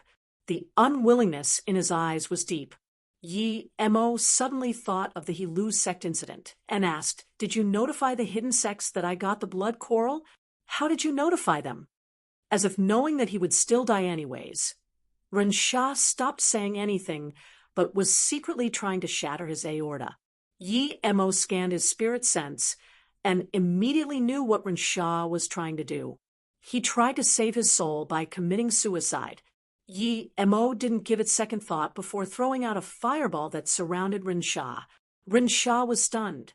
He had already considered Yi Mo to be the most dangerous person, but didn't expect that he could tell that he tried to protect his soul. Was Yi Mo even human? "I won't let you go even if I'm a ghost." This was the last howl from the fire. Yi Mo said coldly, "You won't have the chance to be a ghost, but now you won't die yet. You can stay in that fire for a while." Finally, Rin Sha's eyes showed that all hope was lost. If he had another chance, he would rather offend the entire hidden sects than Yi Mo. His eyes gradually became dead. Yi Mo looked at the goo king in his hand. If he was just going to kill it like that, he felt it was a waste. He knew that although this goo king was very low caliber in the cultivation realm, it was quite strong on Earth. Although he felt it was a waste, Yi Mo still enveloped the goo king in a fireball. He knew that even if he kept it, he couldn't keep it alive. He had no clue as to how to keep goo. The goo king struggled in the dark green ball, but in the fire, its struggle was a waste. Half a minute later, it finally stopped struggling and was turned to ash with that dark green ball. At the same time, in dozens of places on Earth, those Earth Fiend killers were all attacked by the goo bugs. In a very short time, they turned into bloodless bodies, and the goo bugs disappeared into the skies. Yi Mo sat on the small island. Goo bugs kept flying back. Yi Mo knew this was because Rin Sha hadn't died yet. When it was daybreak, Yi Mo had burnt all the goo bugs. Looking at Rin Sha, who was on his last breath, he threw over another fireball, and this Rin Sha completely disappeared from the world. But when the goo bugs attacked the hosts in an underground chamber in a temple in Hong Kong, a pale-faced man sat on the ground using his power to resist the devourer of the goo. He was the original head of the Earth Fiend, Sha One. Different to other people, he knew from the beginning that he was turned into a tool for cultivation for the goo king. When the time was right, he would be consumed. But knowing was one thing, and avoiding it was another. He knew that if the goo king didn't need him to serve, he would have been long gone. The moment that the goo king's mansion was destroyed, he knew his chance had come. The goo king always killed people, and now he finally met his end. Sha One was waiting for this opportunity. The moment the mansion was destroyed, he brought his 2 men to the underground basement. Although Sha One was controlled by the goo bug, he used his connections and had much better information than Rin Sha. Rin Sha was very vengeful ever since he came to the Earth Fiend. This organization was completely different from before. It had turned into a retribution machine. So, Sha One thought of all the ways he could to help the Earth Fiend find strong enemies. And this time, they messed with Yemo. Yemo was too young, and he didn't look well on Yemo. But after investigating Yemo, he became hopeful of Yemo. He hid Yemo's true capabilities from Rin Sha, just so Rin Sha could annoy Yemo. As expected, things developed as planned. Even Sha One didn't expect Yemo to act so fast. Yemo was in Chun'an in the morning, and at night he had come to Hong Kong. Sha One brought 2 men into the underground basement. He knew that Rin Sha had an underground escape route. Even he didn't know how to get in. Just when he thought Yemo couldn't kill Rin Sha, the 2 men and him starting experiencing attacks by the goo bugs. This made Sha One very surprised and joyful. He knew that only when the Goo King was killed would such thing occur. So, when the Goo started the attack, Sha One also started his resistance. For the past decade, he had been constantly thinking of ways to resist the Goo devouring. Finally, he thought of a way: mutilation. He forced the Goo into one arm and cut off that arm. Then, he quickly went into the metal room and closed the door. After eating the blood essence of that arm, the Goo couldn't find Sha One and flew off with the other Goo bugs. Although Sha One lost an arm, he forced out the Goo bug and was very happy. He didn't dare to stay in the underground basement and quickly fled. The instant Su Jingwen packed away the charms, she remembered what happened when she came. She was too angered by her cousin. That's why she left. She thought about what happened with Yemo and her cousin, and just remembered Yemo saying something about someone trying to assassinate her. Since those people were going to assassinate her, it meant that they wouldn't let Yemo go either. Then, what would happen to Yemo? But in the turn of an eye, Su Jingwen realized that she was too hysterical. If something was going to happen to Yemo, how could he come here and give her the fireball charms? Knowing Yemo's power, since he knew that there was someone trying to assassinate him, he would have a way to deal with it. Although she thought of this, Su Jingwen still felt a little guilty. She left before due to anger, and didn't even care about Yemo's situation. She wondered if Yemo would come back. Su Jingwen sat in the car and waited for a long time, but still didn't see Yemo. She started up the car disappointedly. At this moment, her mood was a little bad. It was because the cousin who had grown up with her become so rude, turning into someone she didn't even recognize. Was that still the cousin who helped her no matter what? She just couldn't put aside the words her cousin said today. Su Jingwen shook her head and tried to cast these things aside. She knew that no matter how Yemo handled the assassins, it wasn't suitable for her to stay outside. Thinking about this, Su Jingwen didn't hesitate to drive home. When Su Jingwen got home, she saw her cousin talk with her mother in the living room.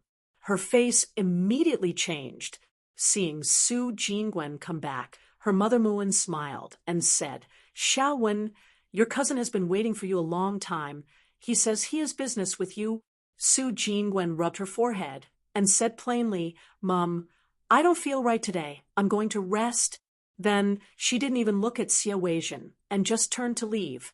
Muan looked strangely at her daughter. Although her daughter had always not really liked Xie Weijin, she had never behaved like this today. Although Muan wanted Su Jingwen and Xie Weijin to be together, she still respected her daughter's thoughts. "Jingwen, it's my fault today. I came to apologize. Please forgive me. I'm sorry." Xie Weijin saw this and stood up apologizing. His tone was very genuine and serious. "Xiaowen." Muan subconsciously thought it was her daughter being a little too grumpy. Even if Xie Weijin did something wrong, he came up here to apologize. What else can't they sort out? Su Jingwen looked coldly at Xie Weijin. "You pointed at me calling me a shameless woman. Why are you apologizing to me? Leave. I don't have you as a kin anymore. You don't need to say anything else, Xie Weijin. Go." Mu-an heard Su Jingwen's words, and her face also sunk. No matter what happened between the two, what right did Xie Weizhen have to call her daughter shameless?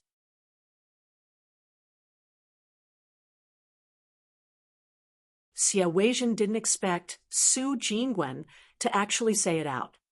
He thought that what happened between them two couldn't be mentioned at home. But now, not only did she say it, she also said it in front of her mother. This caught Xie Weizhen off guard. Xie Weizhen didn't expect Su Jingwen to actually say it out. He thought that what happened between them two couldn't be mentioned at home. But now, not only did she say it, she also said it in front of her mother. This caught Xie Weizhen off guard. However, Xie Weizhen quickly reacted and walked over to Mulan, bowing. "Ani, it's because I saw Jingwen book a hotel room with another man. I was scared that Jingwen was inexperienced and tricked. I didn't choose my words carefully at the time because I cared about Jingwen too much." Su Jingwen's face was green with anger. She didn't think that Xie Weizhen would twist the truth in such ways in front of her mother. It was obviously he who went into room with another woman but now blamed it on her. Mu-an's heart sunk. Her first reaction was disbelief. She knew her daughter all too well. Now, Xie Weizhen said her daughter booked a room with a man. How could she accept this? Just when Mu-an was going to reproach Xie Weizhen, Su Jingwen said coldly, "Xie Weizhen, who are you to me? I booked a room with the person I like. What's that got to do with you? I like it. I'm happy. Go now. Our family doesn't welcome you." Wen. Mu-an looked at her daughter in shock. She didn't expect her daughter to admit it. Xie Weizhen suddenly stood up straight and said in a calm tone, "Ani, I really don't mind what Jingwen did. From the bottom of my heart, I really like her. I just want to invite her out for a talk. Of course, if she doesn't agree, I will also respect her and give up these thoughts. Weizhen, you've been studying abroad, and I don't see you being that devoted to Jingwen. How come this time?" Mu-an was still thinking about her daughter booking a hotel room with a man, but she also felt Xie Weizhen wasn't right today. "Xie Weizhen, I won't go out with you. If you have something, you can say it here. If you don't, then you can go." Su Jingwen looked coldly at Xie Weizhen. Her tone was freezing cold. Mu-an knew her daughter's personality. Since she said she won't go out for sure. But thinking about Xie Weizhen, she said helplessly, "Wen, how about you just have one more talk with Weizhen? If you guys can sort it out, then things go on. If not, then never mind." Before Su Jingwen could reply, Xie Weizhen quickly bowed and said, "Yes, Auntie, I will explain things properly to Jingwen. If Jingwen really disagrees, I will also respect her wishes." Su Jingwen looked hesitantly at her mother. In the depth of her heart, she really didn't want to go out with Xie Weizhen, but her mom also said this was the last time. Just when Su Jingwen was still hesitating, a maid brought in a disc and walked in front of Mu-an, passing the disc to her. "Annan, someone just sent in this saying it needs to be watched immediately." Mu-an took the disc confusedly and casually put into the DVD player. When the TV screen showed, Xie Weizhen's face changed drastically.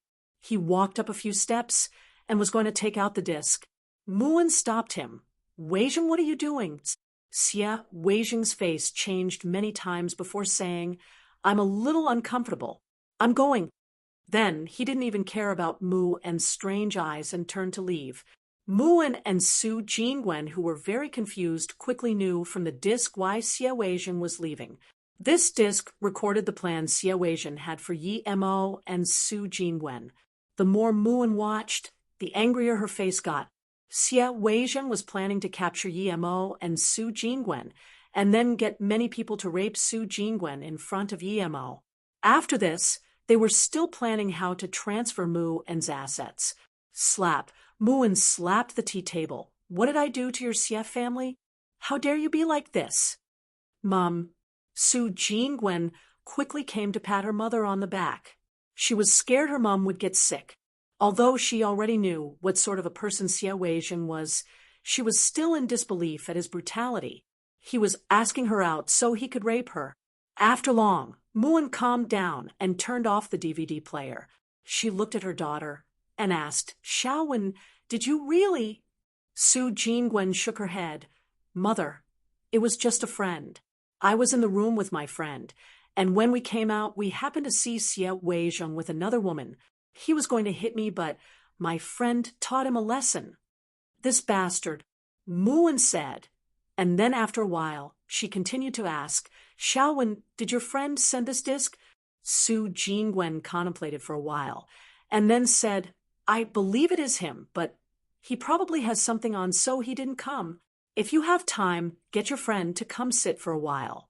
You don't need to worry about Xie Weijing, but the Xie family is no small entity. Your friend can even get this fast, meaning that he's not that simple either. You like him, right? Muan nodded and asked. She knew her daughter too well.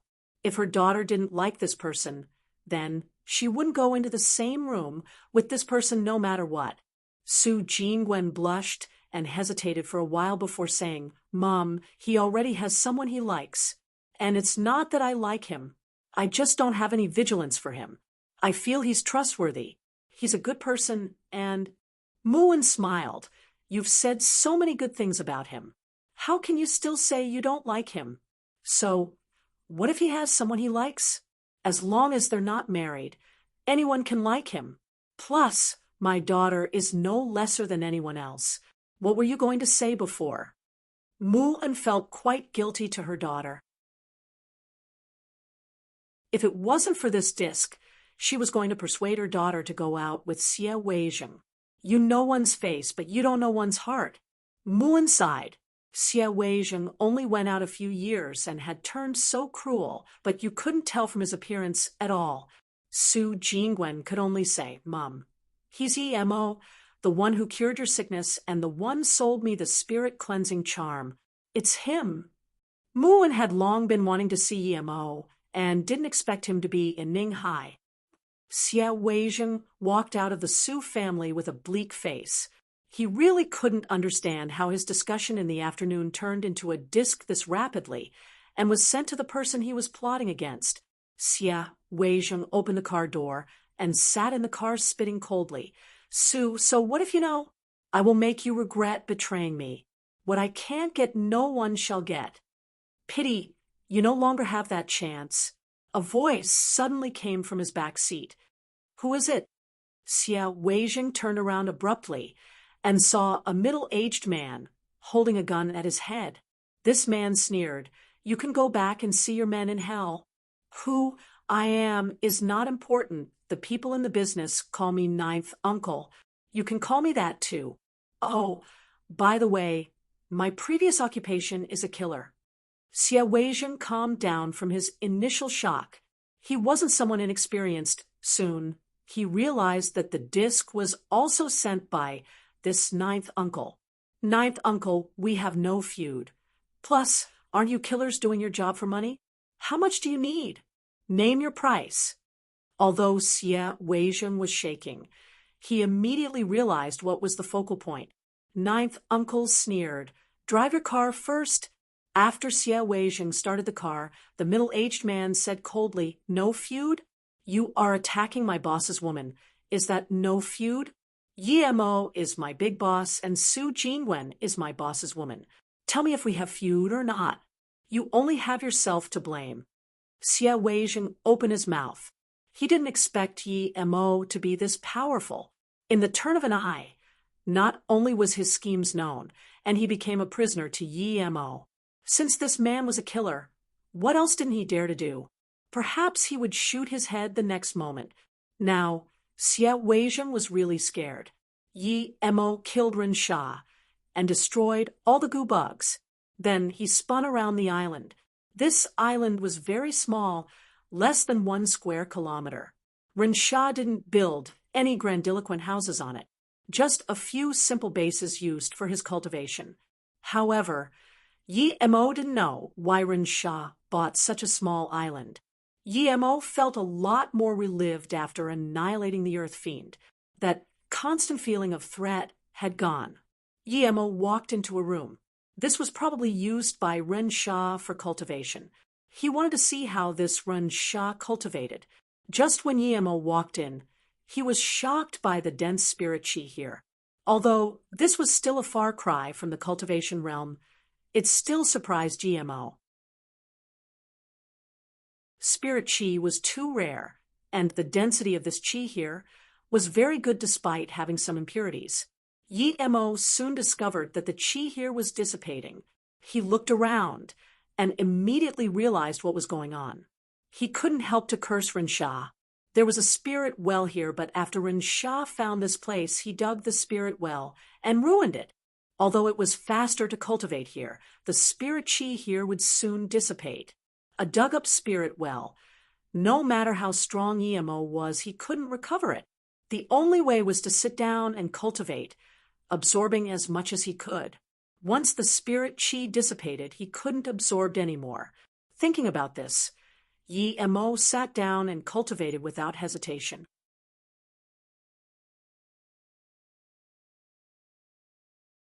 When Yemo woke up again, he felt that the spirit chi here had dissipated. He then stood up with regret. He felt his power went up a level. Although he was still stage 4, he wouldn't be short on spirit chi if he flew from Ninghai to Hong Kong on the flying sword. When Yemo woke up again, he felt that the spirit chi here had dissipated. He then stood up with regret. He felt his power went up a level. Although he was still stage 4, he wouldn't be short on spirit chi if he flew from Ninghai to Hong Kong on the flying sword. Yemo felt hungry, and this shocked him. Normally, it would be fine if he didn't eat for 2 or 3 days, but now he was hungry, meaning that it had been at least more than 3 days. Thinking about the time he missed, Yemo got on the flying sword and headed straight for Ninghai. When Yemo came to Ninghai, he still saw Yang Jiu and Han Zai guarding outside of Wei Xian. The two were already very desperate. Yemo said he would be back the 2nd day, or that night, but now it was the 4th day, and Yemo still hadn't come looking for them. Despite this, the two didn't leave Ninghai. Although he didn't know why Yemo hasn't come back yet, Yang Jiu had the premonition that something happened to Earth Fiend. He knew about the strict rules in Earth Fiend. They hadn't reported back in a few days. If Earth Fiend was still fine, they would have come looking for them in Ninghai. Since they still hadn't come, it meant that something happened to Earth Fiend. This was the reason why Yang Jiu and Han Zai still hadn't left. When Yemo came back, they saw him immediately and came up greeting him. After some talk, Yemo realized that he had been cultivating for 4 days. No wonder his stomach was hungry. Qian Bei, I've dealt with that Xie guy. He wanted to scheme against you. And Ms. Su Jingwen, we caught his evidence. We're wondering now if we should kill him? Yang Jiu was very reverent to Yemo. He knew that Yemo went to annihilate the Earth Fiend, and now that he was back, although he didn't dare to ask about the result, he had connections and found signs. Accompanied with his previous guesses, Yang Jiu immediately knew that something really happened to the Earth Fiend. Yemo waved his hand. You two can deal with him. It's better if you can get some money out of him, but even if you can, don't let him live too easily. As for his life, it doesn't matter if it's taken or not. After this, you two immediately go to Flowing Snake and look for my second brother, Su Ping. I have some people starting out a company for me at Flowing Snake. There will be places for you. After I deal with some things, I will also go to Flowing Snake. As for Earth Fiend, you don't need to worry about them. I have pulled them up from their roots. Yang Jiu and Han Zai looked at Yemo in shock.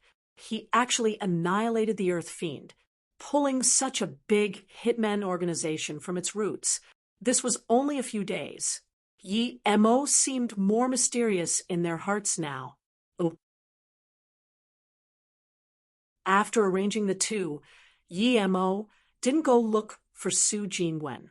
He went straight to Xianjiang. He still had a goal, and that was to go to the Hilu sect. But Yemo was disappointed to find that the Xianjiang Zhang family didn't know about Zhang Zhihui at all. when he went to the family leader. Only then did he know about Zhang Zhihui.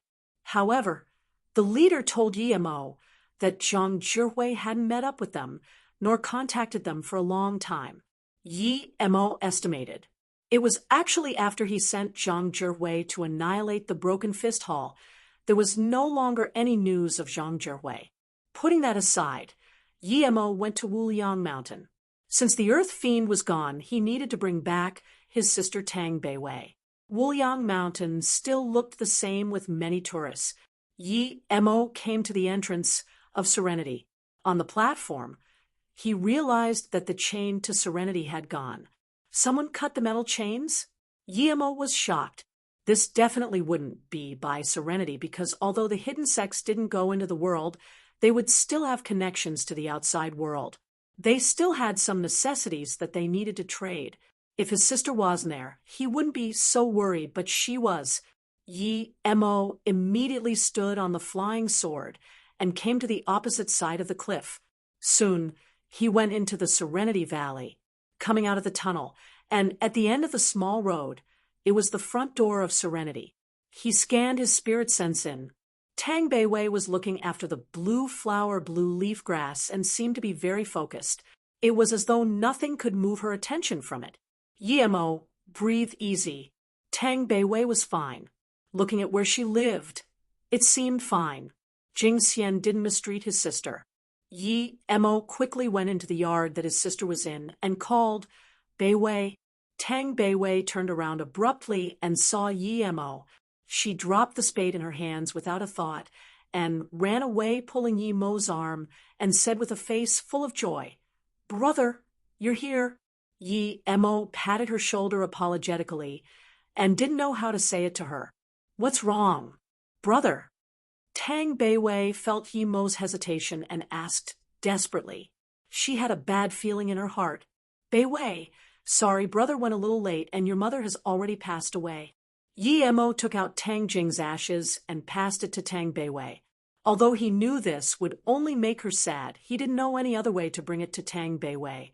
Tang Beiwei let go of Yemo's hands and took the box in disbelief.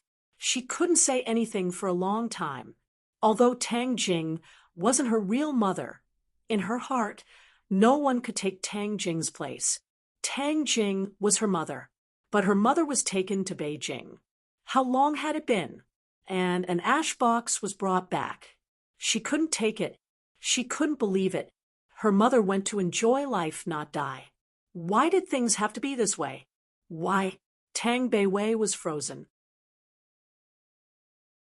Ever since she was young, her mother used her weak shoulders to bring her up to adult because nothing could stop the love a mother had for her daughter. Whether it was raining or windy, snow or hail, her mother always pushed that little cart sheltering her. But today, the daughter grew up. The mother still wasn't able to enjoy life yet, and left like that. "Mom." Tang Beiwei held the ash box in daze and cried out. She knelt down, tears raining down. Yemo looked at Tang Beiwei crying and didn't try to comfort her. She needed to cry out the sorrow in her heart now. After a long while, Tang Beiwei's voice was even sounding coarse. Then Yemo carried her up. "Beiwei, Ani had left. She definitely don't want to see you like this. Find a place and lay your mother to rest." Tang Beiwei sniffed and looked at Yemo before hugging him and crying again. Lucky she still had a brother. If she didn't have her brother and her mother died, then she wouldn't have anyone in this world. She would just be living alone in this world and lose the will to live. Outside Serenity under a pine tree, Tang Beiwei piously buried her mother's ashes. She inscribed on the tombstone, "Sweet Mother Tang Jing's grave, erected by daughter Tang Beiwei." This was all done by Tang Beiwei. Yemo didn't intervene. After Tang Beiwei had done all that, Yemo went down on his knees and kowtowed a few times with Tang Beiwei. "Beiwei, come with me. I'll take you to my company." Yemo saw that Tang Beiwei was getting more and more morose, so he wanted to take her out and lighten up her mood. Tang Beiwei shook her head. "Brother, I don't want to leave yet." The people here are very nice to me, and I also like the life here. Mom just left. I still want to stay with her for a while. Beiwei, Yi Mo didn't expect Tang Beiwei's decision to stay in such an enclosed place.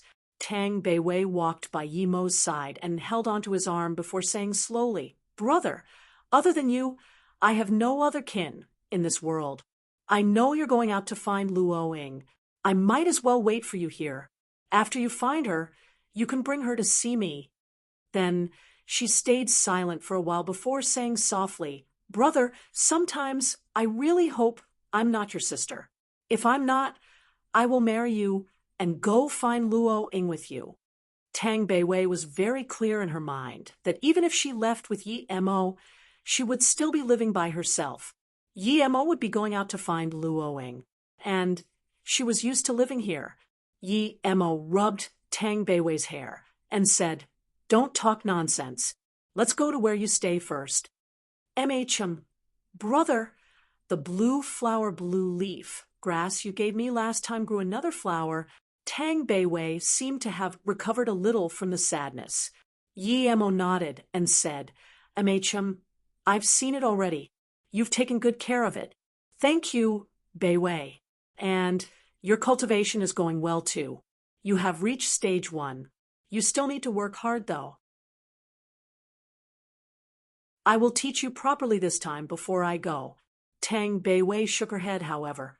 "Brother, I don't like you saying thank you to me, and I will work hard. Brother, by the way, how did you get in here?"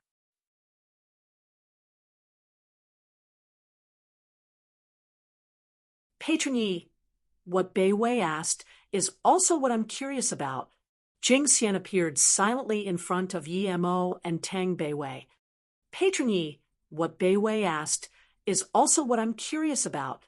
Jing Xian appeared silently in front of Yi Mo and Tang Beiwei. Yi Mo was focused on the conversation with Tang Beiwei and didn't notice Jing Xian's arrival. Even so, he applauded the nun. It was no simple task to arrive here without his notice, even if he wasn't concentrated. "Master," Tang Beiwei quickly bowed. Yi Mo looked strangely at Tang Beiwei. Did she plead Jing Xian to be her master? How come she didn't tell him? As though seeing Yi Mo's surprise, Jing Xian said plainly, "I instructed her a few times when she was cultivating. Her cultivation method is very extraordinary. I don't dare to take her in as my disciple, but she insists on me being her master." Yi Mo immediately understood what was going on and quickly bowed. "Thank you, Jing Xian Qianbei, for taking in Beiwei. Yi Mo, thank you here." Although he said that, Yi Mo was worried. He was afraid Jing Xian would see through Tang Beiwei's cultivation method. If his spirit qi cultivation method was seen through, then it would be groundbreaking. Jing Xian quickly closed her palms and said, "Patron Yi, you are too polite." Jing Xian doesn't dare to be so. "I see that Patron has become stronger than last time. Congratulations." "Brother, sorry, I didn't have time to tell you yet. Master pointed out some meridians and chakra points for me. I cultivated the rest by myself. Master said, I'm not suited to the serenity cultivation method. I just need to keep cultivating my current method." Tang Beiwei quickly said. Yi Mo felt relieved. Although Tang Beiwei's words were a little rude to her master, she was desperately trying to explain to him that she didn't disclose the cultivation method. Despite this, Yi Mo still wanted to write an ancient martial arts cultivation method for Tang Beiwei. Once people asked, she can use that as an excuse. Seeing Yi Mo nod, Tang Beiwei immediately said, "Brother, you still haven't said how you came?" Yi Mo knew that Jing Xian was also waiting for his answer. "I saw that the metal chain was broken, so I jumped over." Tang Beiwei didn't say anything. She knew that her brother had many strange capabilities, but Jing Xian was extremely shocked. Jumped over? She wouldn't believe this no matter what, but Yi Mo definitely came from the original way. Otherwise, how would he know that the chains were broken? But if Yi Mo didn't jump over, how did he come? Jing Xianqianbei, please tell me how that metal chain broke. Yi Mo asked. If his sister wasn't here, then he wouldn't care. But she was, so he had to know what was going on. He didn't want his sister to be in the slightest danger. Jing Xian looked at Yi Mo once. Although she knew Yi Mo was lying, she couldn't keep asking. She nodded and said, Jing Shi actually agreed on the marriage between Susu and Bian Chao, and privately took the marriage gift of Dian Song. We didn't know about this at all. But a few days ago, Dian Song sect people came to Serenity to marry Susu, but found that Susu had left Serenity. The people were immediately angered. Yi Mo didn't finish hearing and was also angry. Although Jing Shi was killed by him, how dare the Dian Song people want Luo Ying? Luo Ying was the most precious person to him in this world. The Dian Song people dare to come touch her. Jing Xian sighed and continued, since Jing Shi is no longer here, so we can't reply to the Dian Song people. Eventually, people came from Dian Song injured Jing Xi martial sister. If it wasn't Bei Wei, the Dian Song people wouldn't just settle things there. Tang Bei Wei looked at her master in surprise. Master, I didn't do anything though. I didn't know what happened either. I just heard that Jing Hui martial uncle said the metal chains were broken. Although I knew that my brother could come over, I don't know how he came over either. What's this got to do with me? Jing Xian looked apologetically at Tang Bei Wei and said, Sorry, Bei Wei, I didn't tell you about this. I was afraid you would worry. The Dian Song people was still going to rampage after beating Jing Xi, but the young master of Dian Song saw Tang Bei Wei and was immediately shocked. He immediately changed his target to Bei Wei and requested Bei Wei to marry him instead of Susu. Bian Chao was going to bring Bei Wei with him, but I stopped him, telling them that even if they were going to do so, they needed to wait a few days for Bei Wei's brother to come back. They said that I was right, and they were keen on face saving. So they went back to prepare for marriage gift. It would be 3 days before they come back. As for the marriage gift they gave last time, they would want it back when Susu comes back. Master. Tang Bei Wei looked at her master in shock and subconsciously held onto Yi Mo's arm tight. She was thinking, if her brother didn't come, was her master going to marry her into that Dian Song or something? Yi Mo's face was very bad. Although he didn't know what Jing Shi meant, he definitely wasn't going to let his sister be forced into a marriage. Jing Shi glanced at Yi Mo and said, Just when I didn't know what to do, Patron Yi came. I can't decide on this issue, although I want to send Tang Bei Wei away in secret. If Dian Song knew about this, not only will Bei Wei have nowhere to hide, but our Serenity will also be destroyed, and so will your Yi family. Brother. Tang Bei Wei held Yi Mo's hand tightly and called out worriedly. She knew her brother was strong, but even Serenity was so worried about Dian Song. She didn't dare to guess if her brother was a match for them. Seeing Yi Mo's face bleak and killing intent leaking, Jing Xian said worriedly, Dian Song is different from Serenity. Any one of their elders is Earth level. And Dian Song is one of the 6 big sections. Although they are ranked last, their power is far from what our sect can compare. Yi Mo's face eased up. He knew that he couldn't blame Jing Shi for this. She really couldn't do anything. Thinking about this, Yi Mo nodded. Jing Xianqianbei, thank you for taking care of Bei Wei. A mere Dian Song is no threat to me. I can beat the He Lu sect to fragmentation. Then there would be no reason for me to worry about Dian Song. Jing Xian heard Yi Mo's words and was dazed. Yi Mo actually beat He Lu sect to fragmentation? What was this? Their sect was secluded and thus didn't know what happened in the outside world. After a moment, Jing Xian asked hesitantly, Patron Yi, are you sure it's the He Lu sect? He Lu sect is also one of the 6 big hidden sections. They are ranked even higher than Dian Song.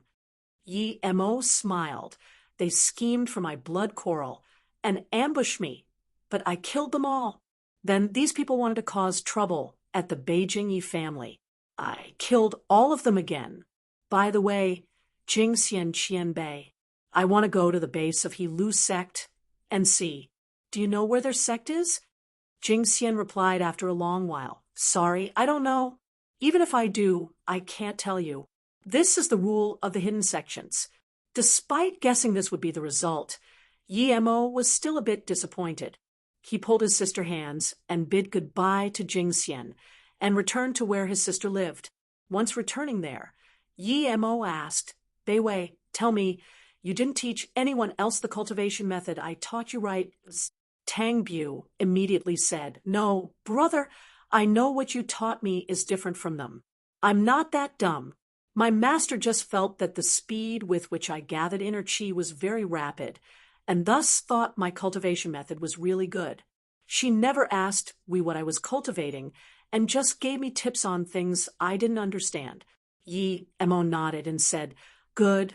You must never tell anyone what you're cultivating. I'm going to stay here for a while and write out an ancient martial arts cultivation method for you. If someone asks, just say it's that. Brother, are you really going to live here for a while? Tang Bei Wei was feeling down, but she became excited hearing that Yi Mo was going to stay for a while. Yi Mo nodded and said, That Dian Song sect dare to scheme for you and your sister-in-law. I will make them disappear. And I'll also stay here for a while teaching you cultivation. And you kept that blue leaf grass quite well. I still have a purple heart vine here. I also need you to grow that for me. This will be our future food. You must not treat it carelessly. I know, brother. Tang Bei Wei immediately replied. Tang Bei Wei hesitated before eventually asked, Brother, when that metal chain broke, I was really worried if you were still able to come, but then I thought that you must be able to come over. Although you did come over indeed, I still want to know how you got over. Did it take a lot of time? Yi Mo smiled. I just took a few seconds because I flew over. Tang Bei Wei opened her mouth wide and looked at Yi Mo. After a moment, she said dazedly, Brother, did you really spend a few seconds to fly over? If it was someone else, she would have filtered the words as bullshit, but whatever Yi Mo said, Tang Bei Wei believed unconditionally because she trusted her brother. Every single thing he did was something she didn't dare to imagine before. Looking Tang Bei Wei, who was still a little sad, Yi Mo patted her head. Although it seemed Tang Bei Wei was very mature, she was still very young. Before she met him, she had gone through too much hardship. Not long after meeting him, her mother passed away. Reality was too cruel to her. Bei Wei, at night brother will take you to fly in the sky. Yi Mo saw the longing in her eyes.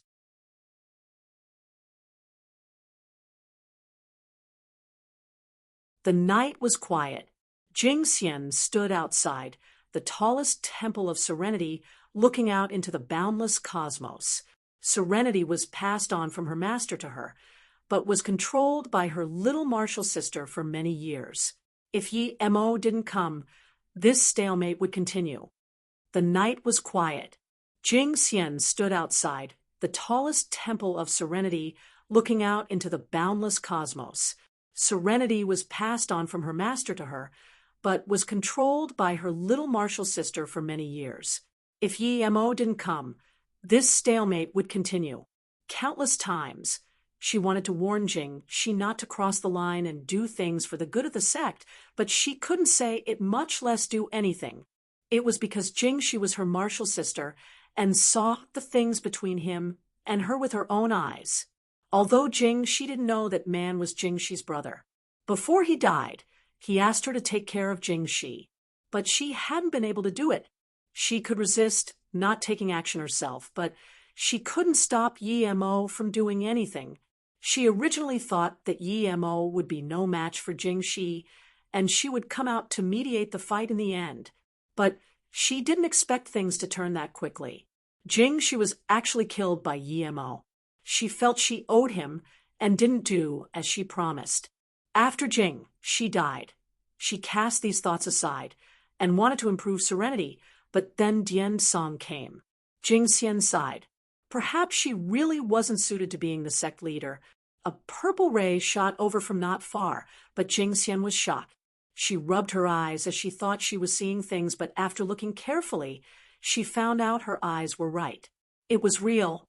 That purple ray was a broadsword, and standing on top of the sword was Yi Mo and his sister Tang Beiwei. He can flying on the sword? Great heaven? Or surpassed great heaven?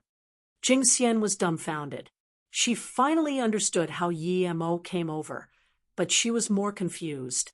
Was there really such thing in the world?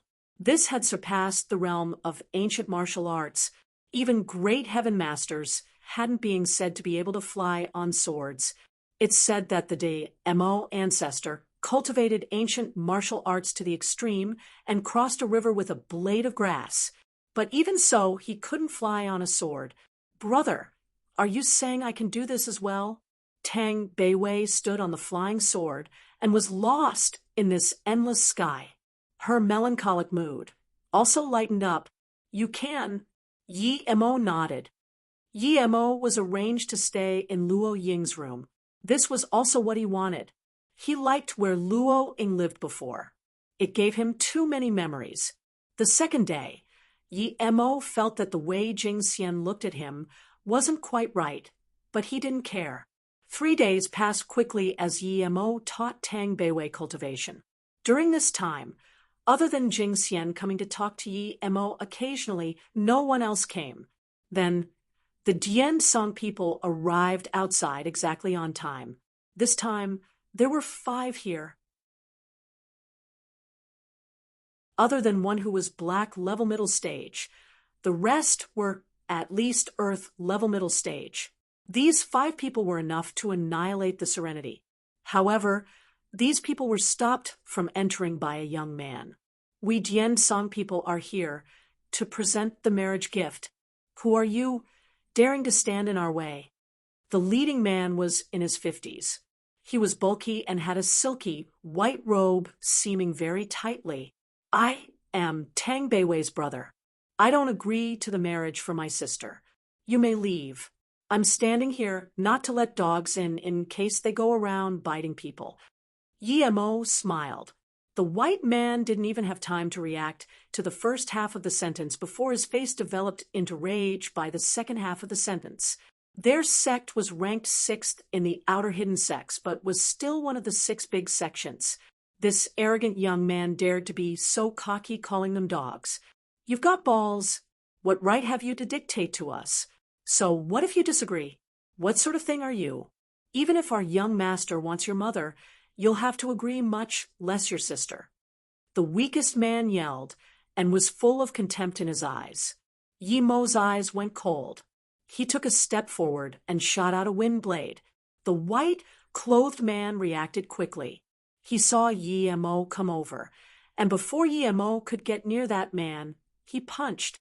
Yi Mo sneered, and also punched after the wind blade. The white-robed man felt an intense pain, making him retreat many steps back.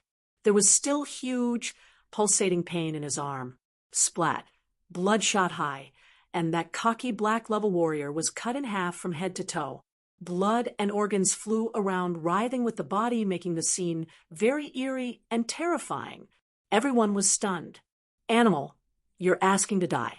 How dare you kill our Jian Song people? At this moment, the 2 slightly weaker middle-aged men reacted and charged to Yi Mo.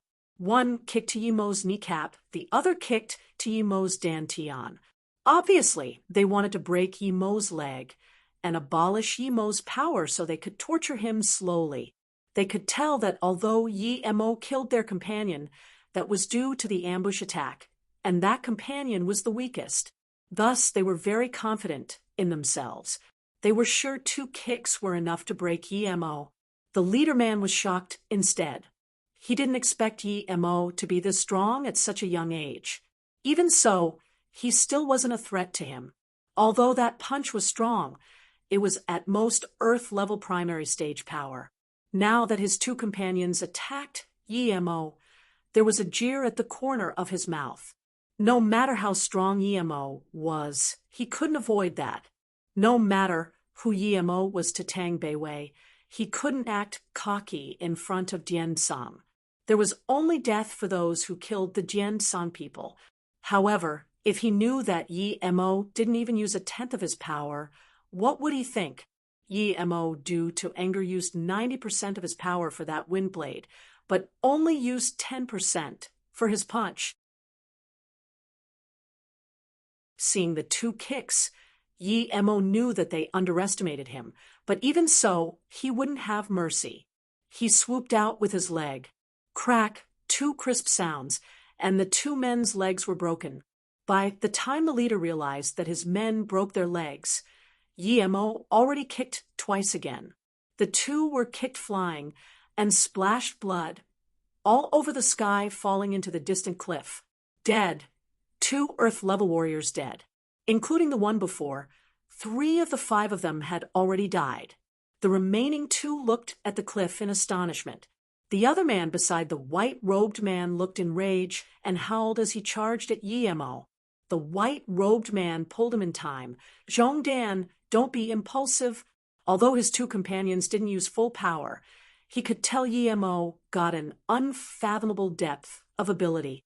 He wasn't just an ordinary Earth level. At least Zhongdan was no match for him, because his hand was still hurting now. The Zhongdan guy came to his senses. He immediately understood that if he charged up, he would still be kicked off the cliff. Although he didn't charge over, the fury in his eyes was burning. One of the dead was his brother Zhongding. Friend, no matter who you are, you killed on attack without asking anything. Is this what your master taught you? How you place us Dian-sang? Do you think you can take on our entire Dian-sang by yourself? I'm Hu Nuoping. If you don't give a good explanation today, then even if I die, I will fight you to the end. The white-robed man sneered. If he wasn't concerned that he was no match for Yi-mo, he would have long charged up. Yi-mo looked at the man in contempt and said coldly, "You're right. I was never planning to let your Dian-sang sect go. Stop wasting time and lead the way. I'll go to your sect. You dare to come to our Dian-sang?" Hu Nuoping seemed to be verifying Yi-mo's words. He didn't expect Yi-mo to dare to follow him after killing so many of their Dian-sang people. He was still thinking about how to get the news back and ask for backup. Yi-mo laughed. "Is your Dian-sang a tiger cave or something? Am I unable to go? Since you dare to plot for my sister, then don't blame me for the consequences." Hu Nuoping looked coldly at Yi-mo. Although he was sure that Yi-mo's power was not far from his, but he wasn't sure if he was a match for Yi-mo. That's why he was hesitating not to attack. Since Yi-mo was going to Dian-sang now, that would be the best. He could cultivate to this state at such a young age. It could be seen that there must be a great secret on this young man. Instead of killing him here, he might as well bring him back. Thinking about this, Hu Nuoping sneered and turned to Serenity, calling out, "Jingxian, we Dian-sang will be back." Yi-mo suddenly said coldly, "Old fart, if you don't leave now, then you don't need to leave anymore. I will kill you right here, right now."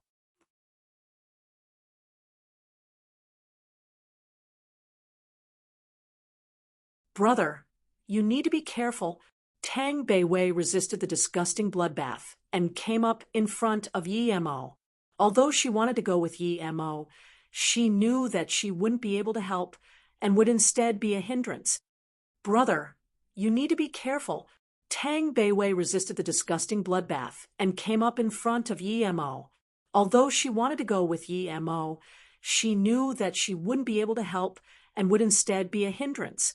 Jing Xian stopped the Serenity disciples who were going up. Ever since she saw that Yi-mo could fly on a sword a few days ago, she knew that Yi-mo's power was far from what they could compare with. She hid this thing in her heart. She knew that if words got out, how much ruckus it would cause. "Beiwei, wait for me here. I will be back in a while."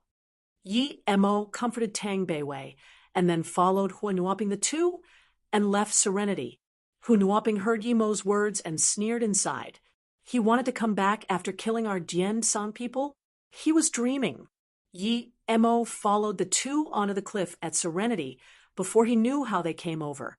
It was a balloon flotation device. There was a generator and a propeller. It was a simple helicopter, to be exact. Seeing this, Yi-mo sneered. It seemed that the hidden sects were not so hidden. They even had such things. They were intact with the times. Zhongdan looked furiously at Yi Mo, but didn't dare to attack. He could only start up the balloon device. If he could beat Yi Mo, then 100 Yimos would have been dead. After the balloon helicopter started, it soon went into the misty Wuliang Mountain, disappearing amongst the mountains. Yi Mo scanned out his spirit sense, but could only see foggy valleys. There was no sense of direction at all. Hu Nuoping looked coldly at Yi Mo and didn't say anything. In his eyes, Yi Mo was a dead person. He only needed to die at Jiansang. This balloon helicopter passed through the mist for more than an hour before landing at a platform that was surrounded by mountains. However, there was a small temple made by bricks here. Everything around was covered by the fog, and no structures could be seen. It was unknown if this place was still even in Wuliang Mountain. Yi Mo applauded. There were too many mountains that were hard for ordinary people to reach in China. Zhongdan walked out of the balloon helicopter and looked coldly at Yi Mo, sneering, "After you die, I will go down to comfort your family. I promise each and every one of them will be very happy. So happy that they can't even die if they want to. Every single woman of your Yi family will be proud of me." Yi Mo looked at Zhongdan and said plainly, "Pity you won't have that chance."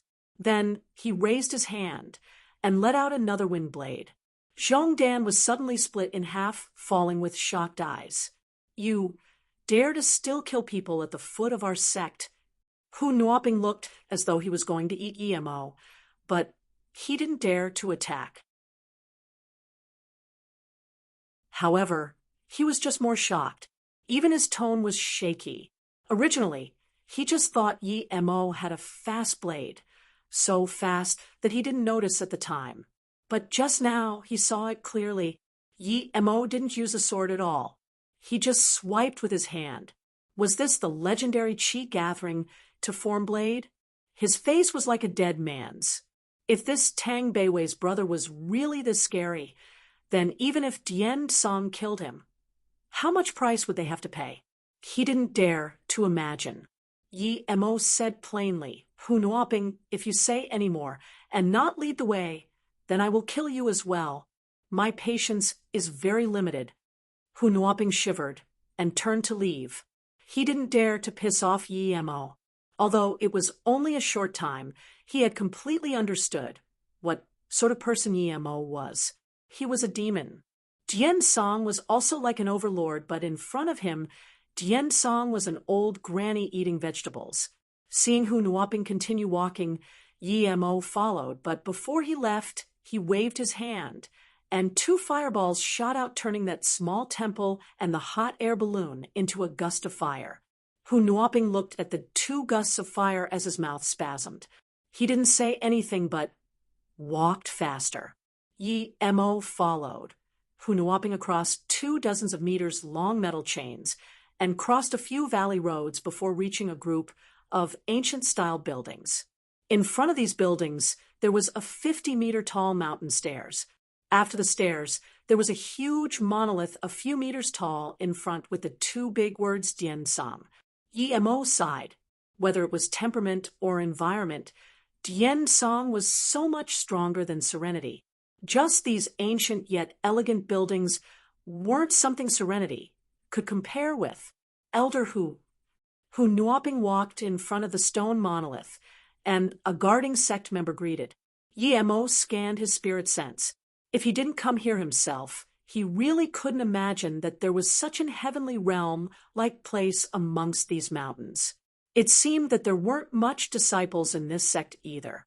Yi Mo only saw around 100 people. Hu Nuoping walked outside the main stadium at the huge bell and quickly rushed there. He pulled the ropes and kept knocking the huge bell. Dang, dang. The deep, tremendous sound immediately surged through the sect. Yi Mo knew what Hu Nuoping was doing, but just watched coldly and didn't stop him. "Hu Nuoping, what are you trying to do?"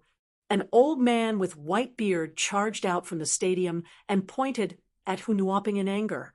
Before Hu Nuoping could say anything, dozens of people came out from the big stadium. Some even had wounds on them. Yi Mo's spirit sense scanned that there were at least 5 heavily injured people inside, but these people were obviously divided into 2 sides. Marshall brother, why did you knock the alarm bell for no reason?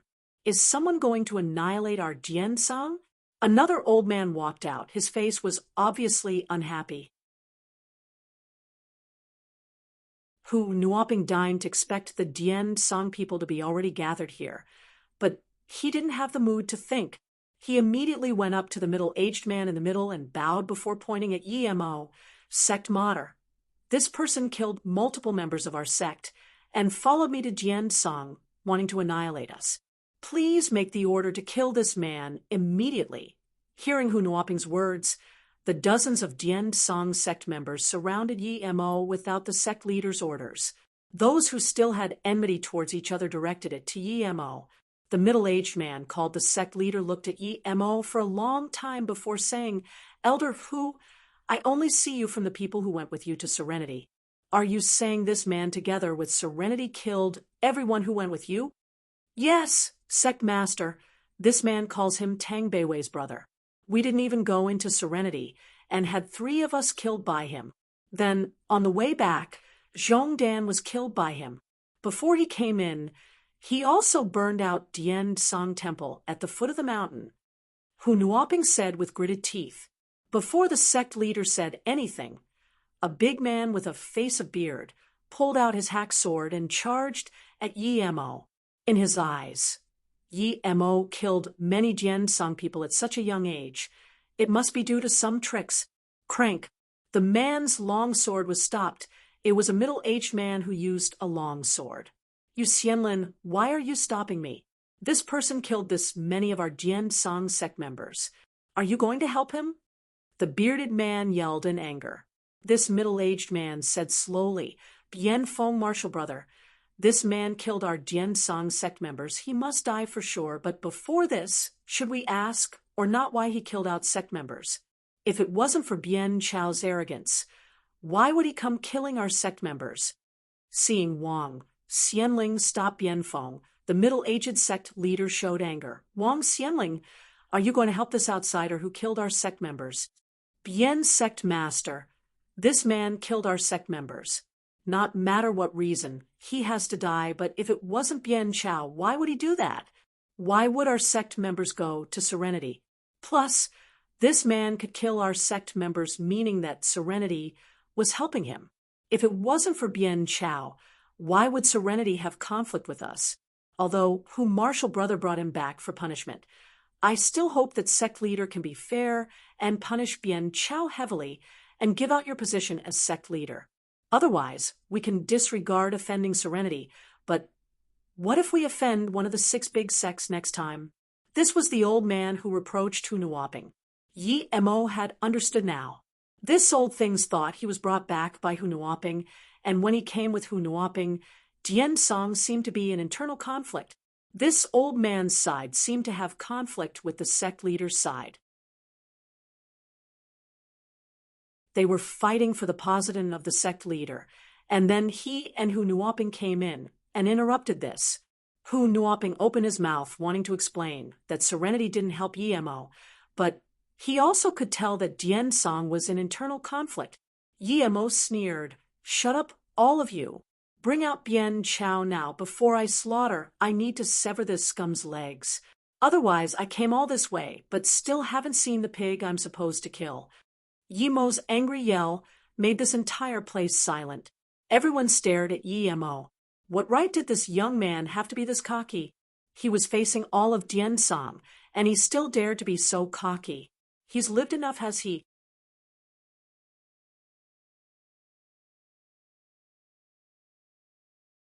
You're asking to die. A young man less than 30 suddenly charged over. The long sword in his hand was going to hack Yemo. However, he was stopped by Hu Nuoping when he attacked. Other people didn't know how strong Yemo was, but Hu Nuoping knew all too well. You're asking to die. A young man less than 30 suddenly charged over. The long sword in his hand was going to hack Yemo. However, he was stopped by Hu Nuoping when he attacked. Other people didn't know how strong Yemo was, but Hu Nuoping knew all too well. Yemo looked at this angry youth, and suddenly took out the exact same looking sword and said, "These two swords are actually the same. So it seems you are that Bien Chao. But you're so much weaker than your brother Bien. You're still at black level. You killed my brother?" Bien Chao saw the long sword in Yi Mo's hands, and his eyes were bursting with fury. "Hunuoping, let me go. I'm going to kill this bastard personally." "You killed my son Bien Pe?" At this moment, the middle-aged man's eyes turned cold like a frosty beam, wanting to penetrate Yi Mo immediately. But in the depth of his heart, he felt threatened. This man was so young, but could see through Bien Chao's power. He definitely wasn't simple. Yi Mo played with the long sword in his hand. "Not bad. At Shenong Jia, Bien Po wanted to kill me, but was killed by me. A few days ago, I went to see my sister, but I heard Yu Jian Song had another animal called Bien Chao wanting to hit on my sister. Therefore, I had to come over and kill this animal as well." Before Hunuoping could talk, two black level men and one earth level already charged towards Yi Mo. Hunuoping wanted to stop them, but it was already too late. Yi Mo's long sword turned into a blade beam swooping the three who charged at him. A mere earth level primary stage and two black level middle stage had no threat to Yi Mo. Almost at the same time the blade ray flashed, three extra bodies appeared on the ground. And not far away, Yi Mo carried the sword with an indifferent face. In the time of a few seconds, Yi Mo already killed three, showing his power to everyone at the scene. Silence. The square fell into silence. Dian Song disciples kill him immediately. The sect leader was the first to react and yelled. He saw Yi Mo's eyes sweep towards him and actually felt a little cold. He no longer knew if it was fear or terror in his heart. In that instant, more than 30 Dian Song disciples charged up, and dozens of weapons smashed towards Yi Mo.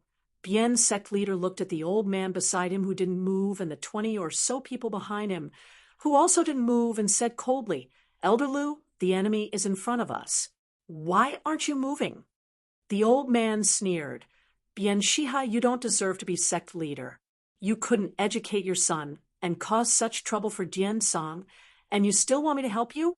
You not only let your son go rob woman in the mortal world, but also in serenity.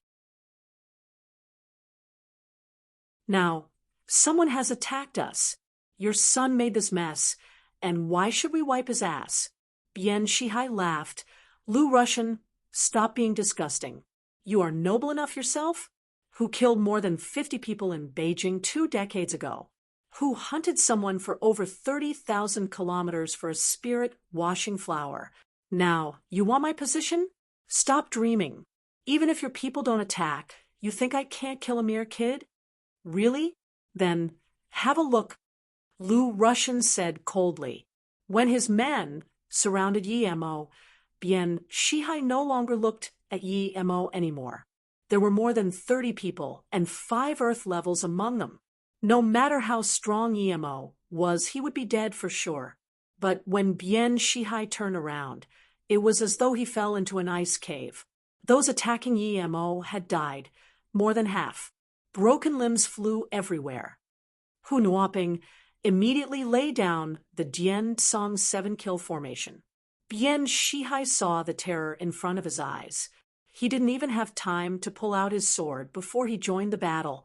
He gathered all his qi and punched at Yi Mo.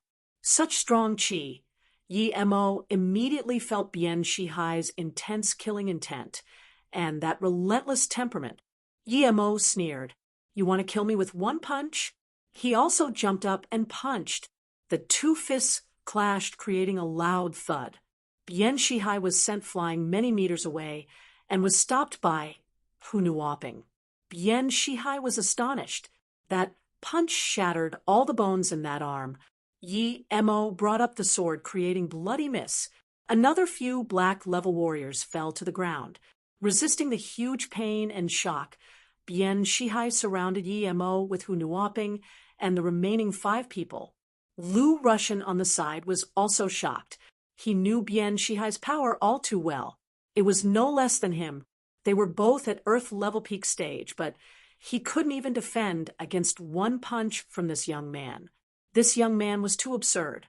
If he killed Bien Shihai, and then came to kill them, it would be very easy. Not only Lu Russian but also the 20 or so people behind him looked at Yi Mo as though he was a ghost. Yi Mo's decisive carnage gave them too much of a shock. "Just who are you?" Bien Shihai looked coldly at Yi Mo. He didn't even look at Bien Chao, who had his limbs cut off by Yi Mo. Yi Mo looked at the positions these 7 people took. It was probably a formation, but he didn't care at all. He pulled out his flying sword slowly and said, "I'm Yi Mo. I came to Dian Song today to collect lives." "What? You are Yi Mo?"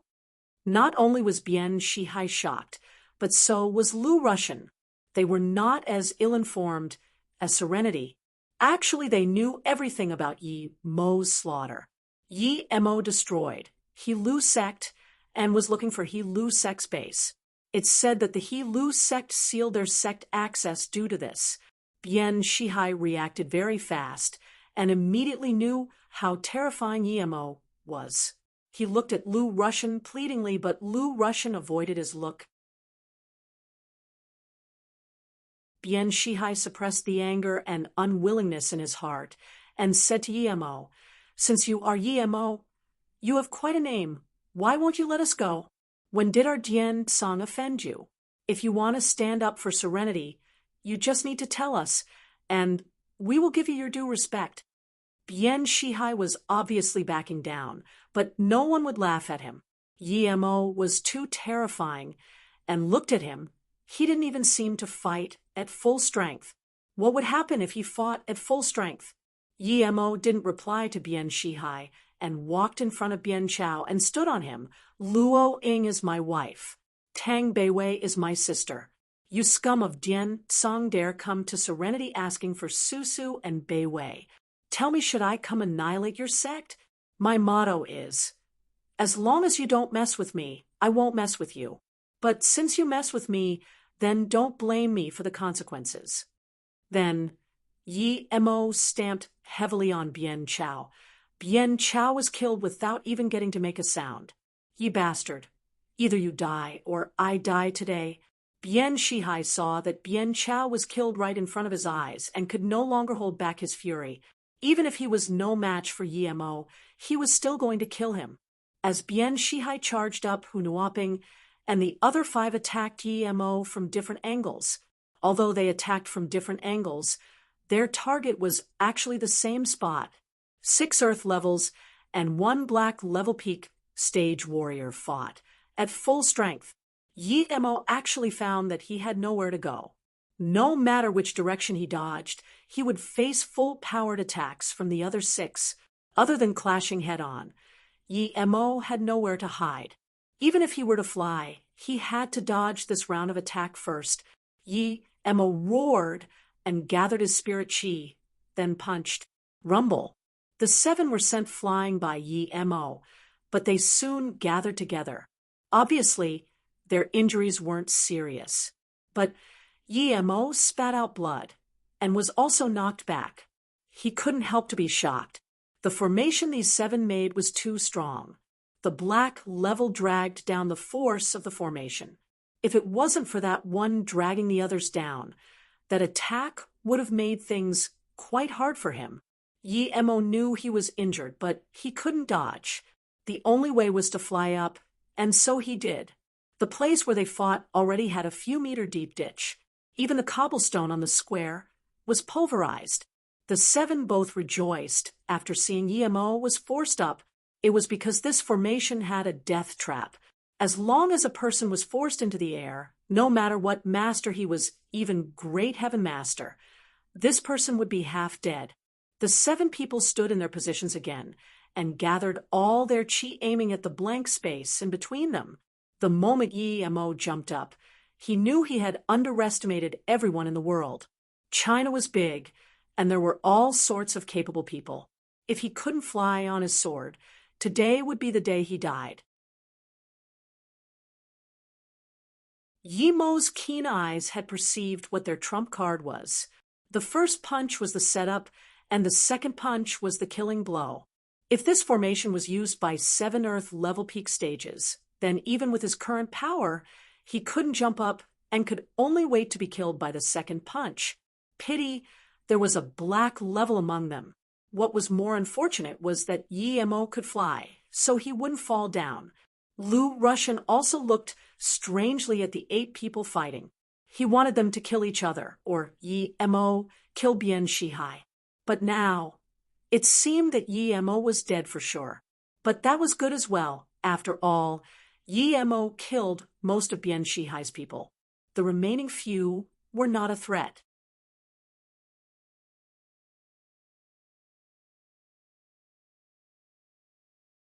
Bian Shihai's face was hideous, but he was very joyful. Yi Mo was forced into the air by the Dian Song 7-kill formation. He was dead for sure. As long as he fell, it would mean certain death. Yo Mo would be dead if he fell into the formation from the air, even if he was in perfect state, much less he was injured now. Bian Shihai's face was hideous, but he was very joyful.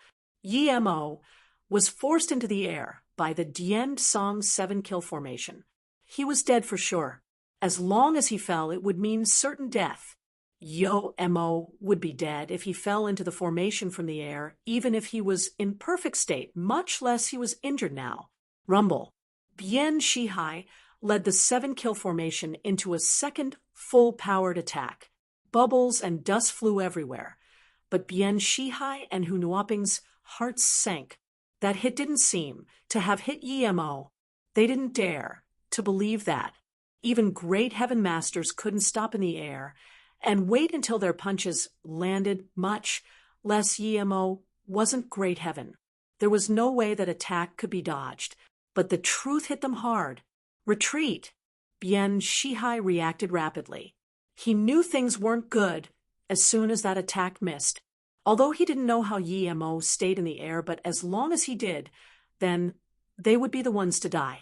The force of their attack was already done, and as long as Yi Mo attacked, even the simplest attack would damage them heavily.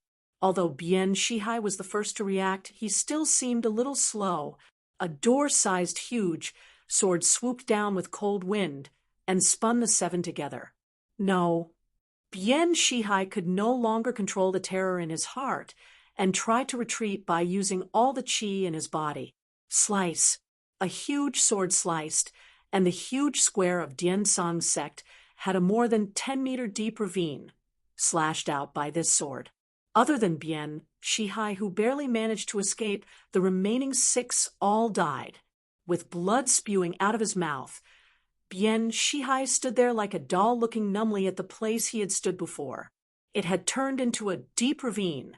He couldn't even say a single word now.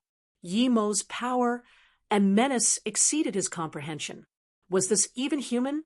Their Dian Song actually offended someone this terrifying and led him to their sect. If Dian Song was annihilated due to this, then Bian Shihai, would be the sinner of Dian Song. Although he had conflicts with Lu Russian over power, this was all internal conflict. But now, Yi Mo had the power to kill all of Dian Song. He started to regret. He shouldn't have indulged his Su. If not for Bian Chao, Yi Mo wouldn't attack Dian Song. But now, he couldn't even save the sect, much less get revenge. If he knew this earlier, he might as well have given the sect leader position to Lu Russian. If he knew Bian Chao would cause such big trouble, he would have killed him earlier. But now, it was all too late. Lu Russian also looked at the deep ravine dumbly. He couldn't understand this at all. He clearly saw a huge door-sized sword slice down, but immediately the sword was gone.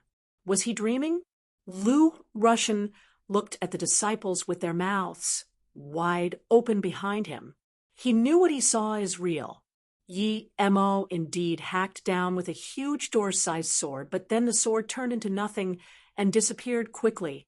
At this moment, he was no longer thinking about Bian Shihai's wrongs. He only had annoyance and hate. This Bian Chao actually brought such a calamity to Dian Song. Before, he had talked about Yi Mo being a big trouble only for bashing Bian Shihai, But now he really knew that this was a big trouble. Things had gone out of their control. He was sure that it would be their turn after Bien Shihai was killed. Yi Emo took away the flying sword and walked slowly to Bien Shihai. He must kill this person. Ami tua fo, patron Yi, since you have already killed the main culprit, why don't you just stop killing now? It would be the best. An old yet powerful voice sounded. Almost at the same time, a monk whose face was obscure suddenly appeared on the square. Yi Emo was shocked. He already kept his spirit sense on alert, but he still didn't notice when this monk came. There was such a powerful monk in this world. Although he used up a lot of spirit chi, only less than half remaining, he was still shocked. Wu Dao Qianbei, please save us Dian-san. Hearing this voice, not only did Bien Shihai, but even Lu Russian kneel and beg. He's Wu Dao? Yi Emo looked carefully at this monk, but still couldn't see anything special. But he had heard of this monk. Zhang Zhihui told him before that there were no great heaven masters in this world other than Wu Dao. But it's said that Wu Dao was only halfway great heaven. But now, Yi Emo was sure that this Wu Dao definitely wasn't halfway great heaven. Not only couldn't he see Wu Dao's face, but he also couldn't see his power level. In that instant, Yi Emo knew that this Wu Dao was definitely stronger than him. Although Wu Dao might not be able to kill him, he wouldn't be able to get much out of fighting Wu Dao. What to do? A monk poking his nose into others' business. Should he fight? No matter what, he needed to fight to know if he was a match for this monk. Thinking about this, Yi Emo didn't waste time talking and jumped up. The long sword in his hand went straightly towards Bien Shihai. He was certain that this old monk would stop him. As expected, just when the long sword reached Bien Shihai, the monk jumped up, and after muttering a Buddhist call, he punched twice. No matter how eerie Yi Mo's sword attacking angles were, the attacks were blocked by the monk's fists. Crank, crank. If Yi Mo didn't know that the monk was empty-handed, he would have thought it was their weapons clashing together. After multiple clashes, Yi Mo's long sword was knocked aside, and he also retreated a few steps. Then he looked at Wu Dao and said coldly, "Monk, are you really going to intervene with this?" Ami tua fo, patron's power is great. The chi in the sword has already materialized. It could be seen that patron has great wisdom. However, patron's killing intent is too dense. It's best if you come with me into the mountains to dispel your aggression, Wu Dao monk said, as though this was how things were meant to be. Yi Mo was furious and sneered. "Monk, you're saying you're going to take me away? Are you the Pacific Police, or what? Let me see how you're going to capture me today." The monk stopped talking and just jumped up, grabbing at Yi Mo with his withered hands. Yi Mo condensed a chi fireball on his fist and punched at Wu Dao. Bang, bang. After another few clashes, chi fire splattered, and Wu Dao retreated many meters, looking at Yi Mo with seriousness. He was tricked by Yi Mo. Yi Mo applied a chi fire on his fist, and it made him suffer greatly. But Yi Mo didn't have it very easy either. He stopped himself after almost retreating more than 10 meters. Yi Mo's spirit sense scanned Wu Dao's fist, but found that it was only slightly charred. His chi fire didn't affect Wu Dao's fist at all. "So strong!" Yi Mo exclaimed. Even Ifair's stage for chi-gathering cultivators, they wouldn't be completely fine like Wu Dao after being attacked by Yi Mo's chi fireball. "Patron's power is strong, but are you really going to annihilate Dian-sang?" Wu Dao's voice grew deep, and even saved his usual Ami tuo fo. Lu Russian could also tell that the Wu Dao monk couldn't do anything to Yi Mo, and was even more shocked. Wu Dao Qianbei was the publicly recognized strongest in the outer hidden sections. Although he was said to be halfway great heaven, no one knew how strong he really was. If Yi Mo defeated Wu Dao, then what should they do? Thinking about this, Lu Russian felt frigidness again. He saw how decisive in killing Emo was. Lu Russian no longer hesitated and stood up, saluting Emo with his fist. Young Master Yi, Bien Chao was indulged by his father and did wrong things. Now, young Master Yi have already killed Bien Chao. Please, on account of Wu Dao Qianbei, stop now. I swear that if young Master Yi is willing to stop here, our entire sect wouldn't hold any grudges to young Master Yi. If we revoke this oath, let the heavens perish us. Okay, in that case I'll end this feud with Dian Song on account of Wu Dao Qianbei. But I must kill Bien Shihai. Yi Mo said coldly. He didn't really care if he killed the rest, plus Wu Dao was here. And Wu Dao's power made Yi Mo respect him and even changed his greeting to him. Wu Dao said a mi tuo fu again, and then said, Patron Yi, you're too murderous. Since I came, I won't let you kill any more. Really? Yi Mo suddenly flew up and headed outside Jiansang. Just when Wu Dao didn't know what Yi Mo was going to do, a purple ray sliced across the sky like a comet and disappeared with Bien Shihai's head. Far away down the stairs of the mountain, Yi Mo's voice sounded, Wu Dao Qianbei, on your account, I'll end the feud with Dian Song. But if you dare to come for me again, then don't blame me. As for dispelling my killing intent with you, I'm not interested in that for now. Wu Dao didn't seem to hear Yi Mo's words but murmured to himself. It was actually Flying Sword, the legendary Flying Sword. Lu Russian and the others looked in terror at Bien Shihai, who fell dead to the ground and shivered. So this was Yi Mo's killing blow. He had been strong to this point, but soon he felt lucky for his decision. If he didn't choose the opportunity to talk to Yi Mo while Wu Dao was here, perhaps his dead body would also be on the ground now. Ami tua fo. The monk called again and disappeared. Even Lu Russian didn't know how he left. Then Lu Russian wiped the sweat on his forehead and said seriously, starting from now, Dian Song sect will seal sect for 5 years like he Lu sect. From now on, Dian Song sect members are not allowed to mess with Yi family people. You're tuning in to the Mystic Fist YouTube channel. Don't forget to subscribe and join us on this journey to catch the most captivating stories.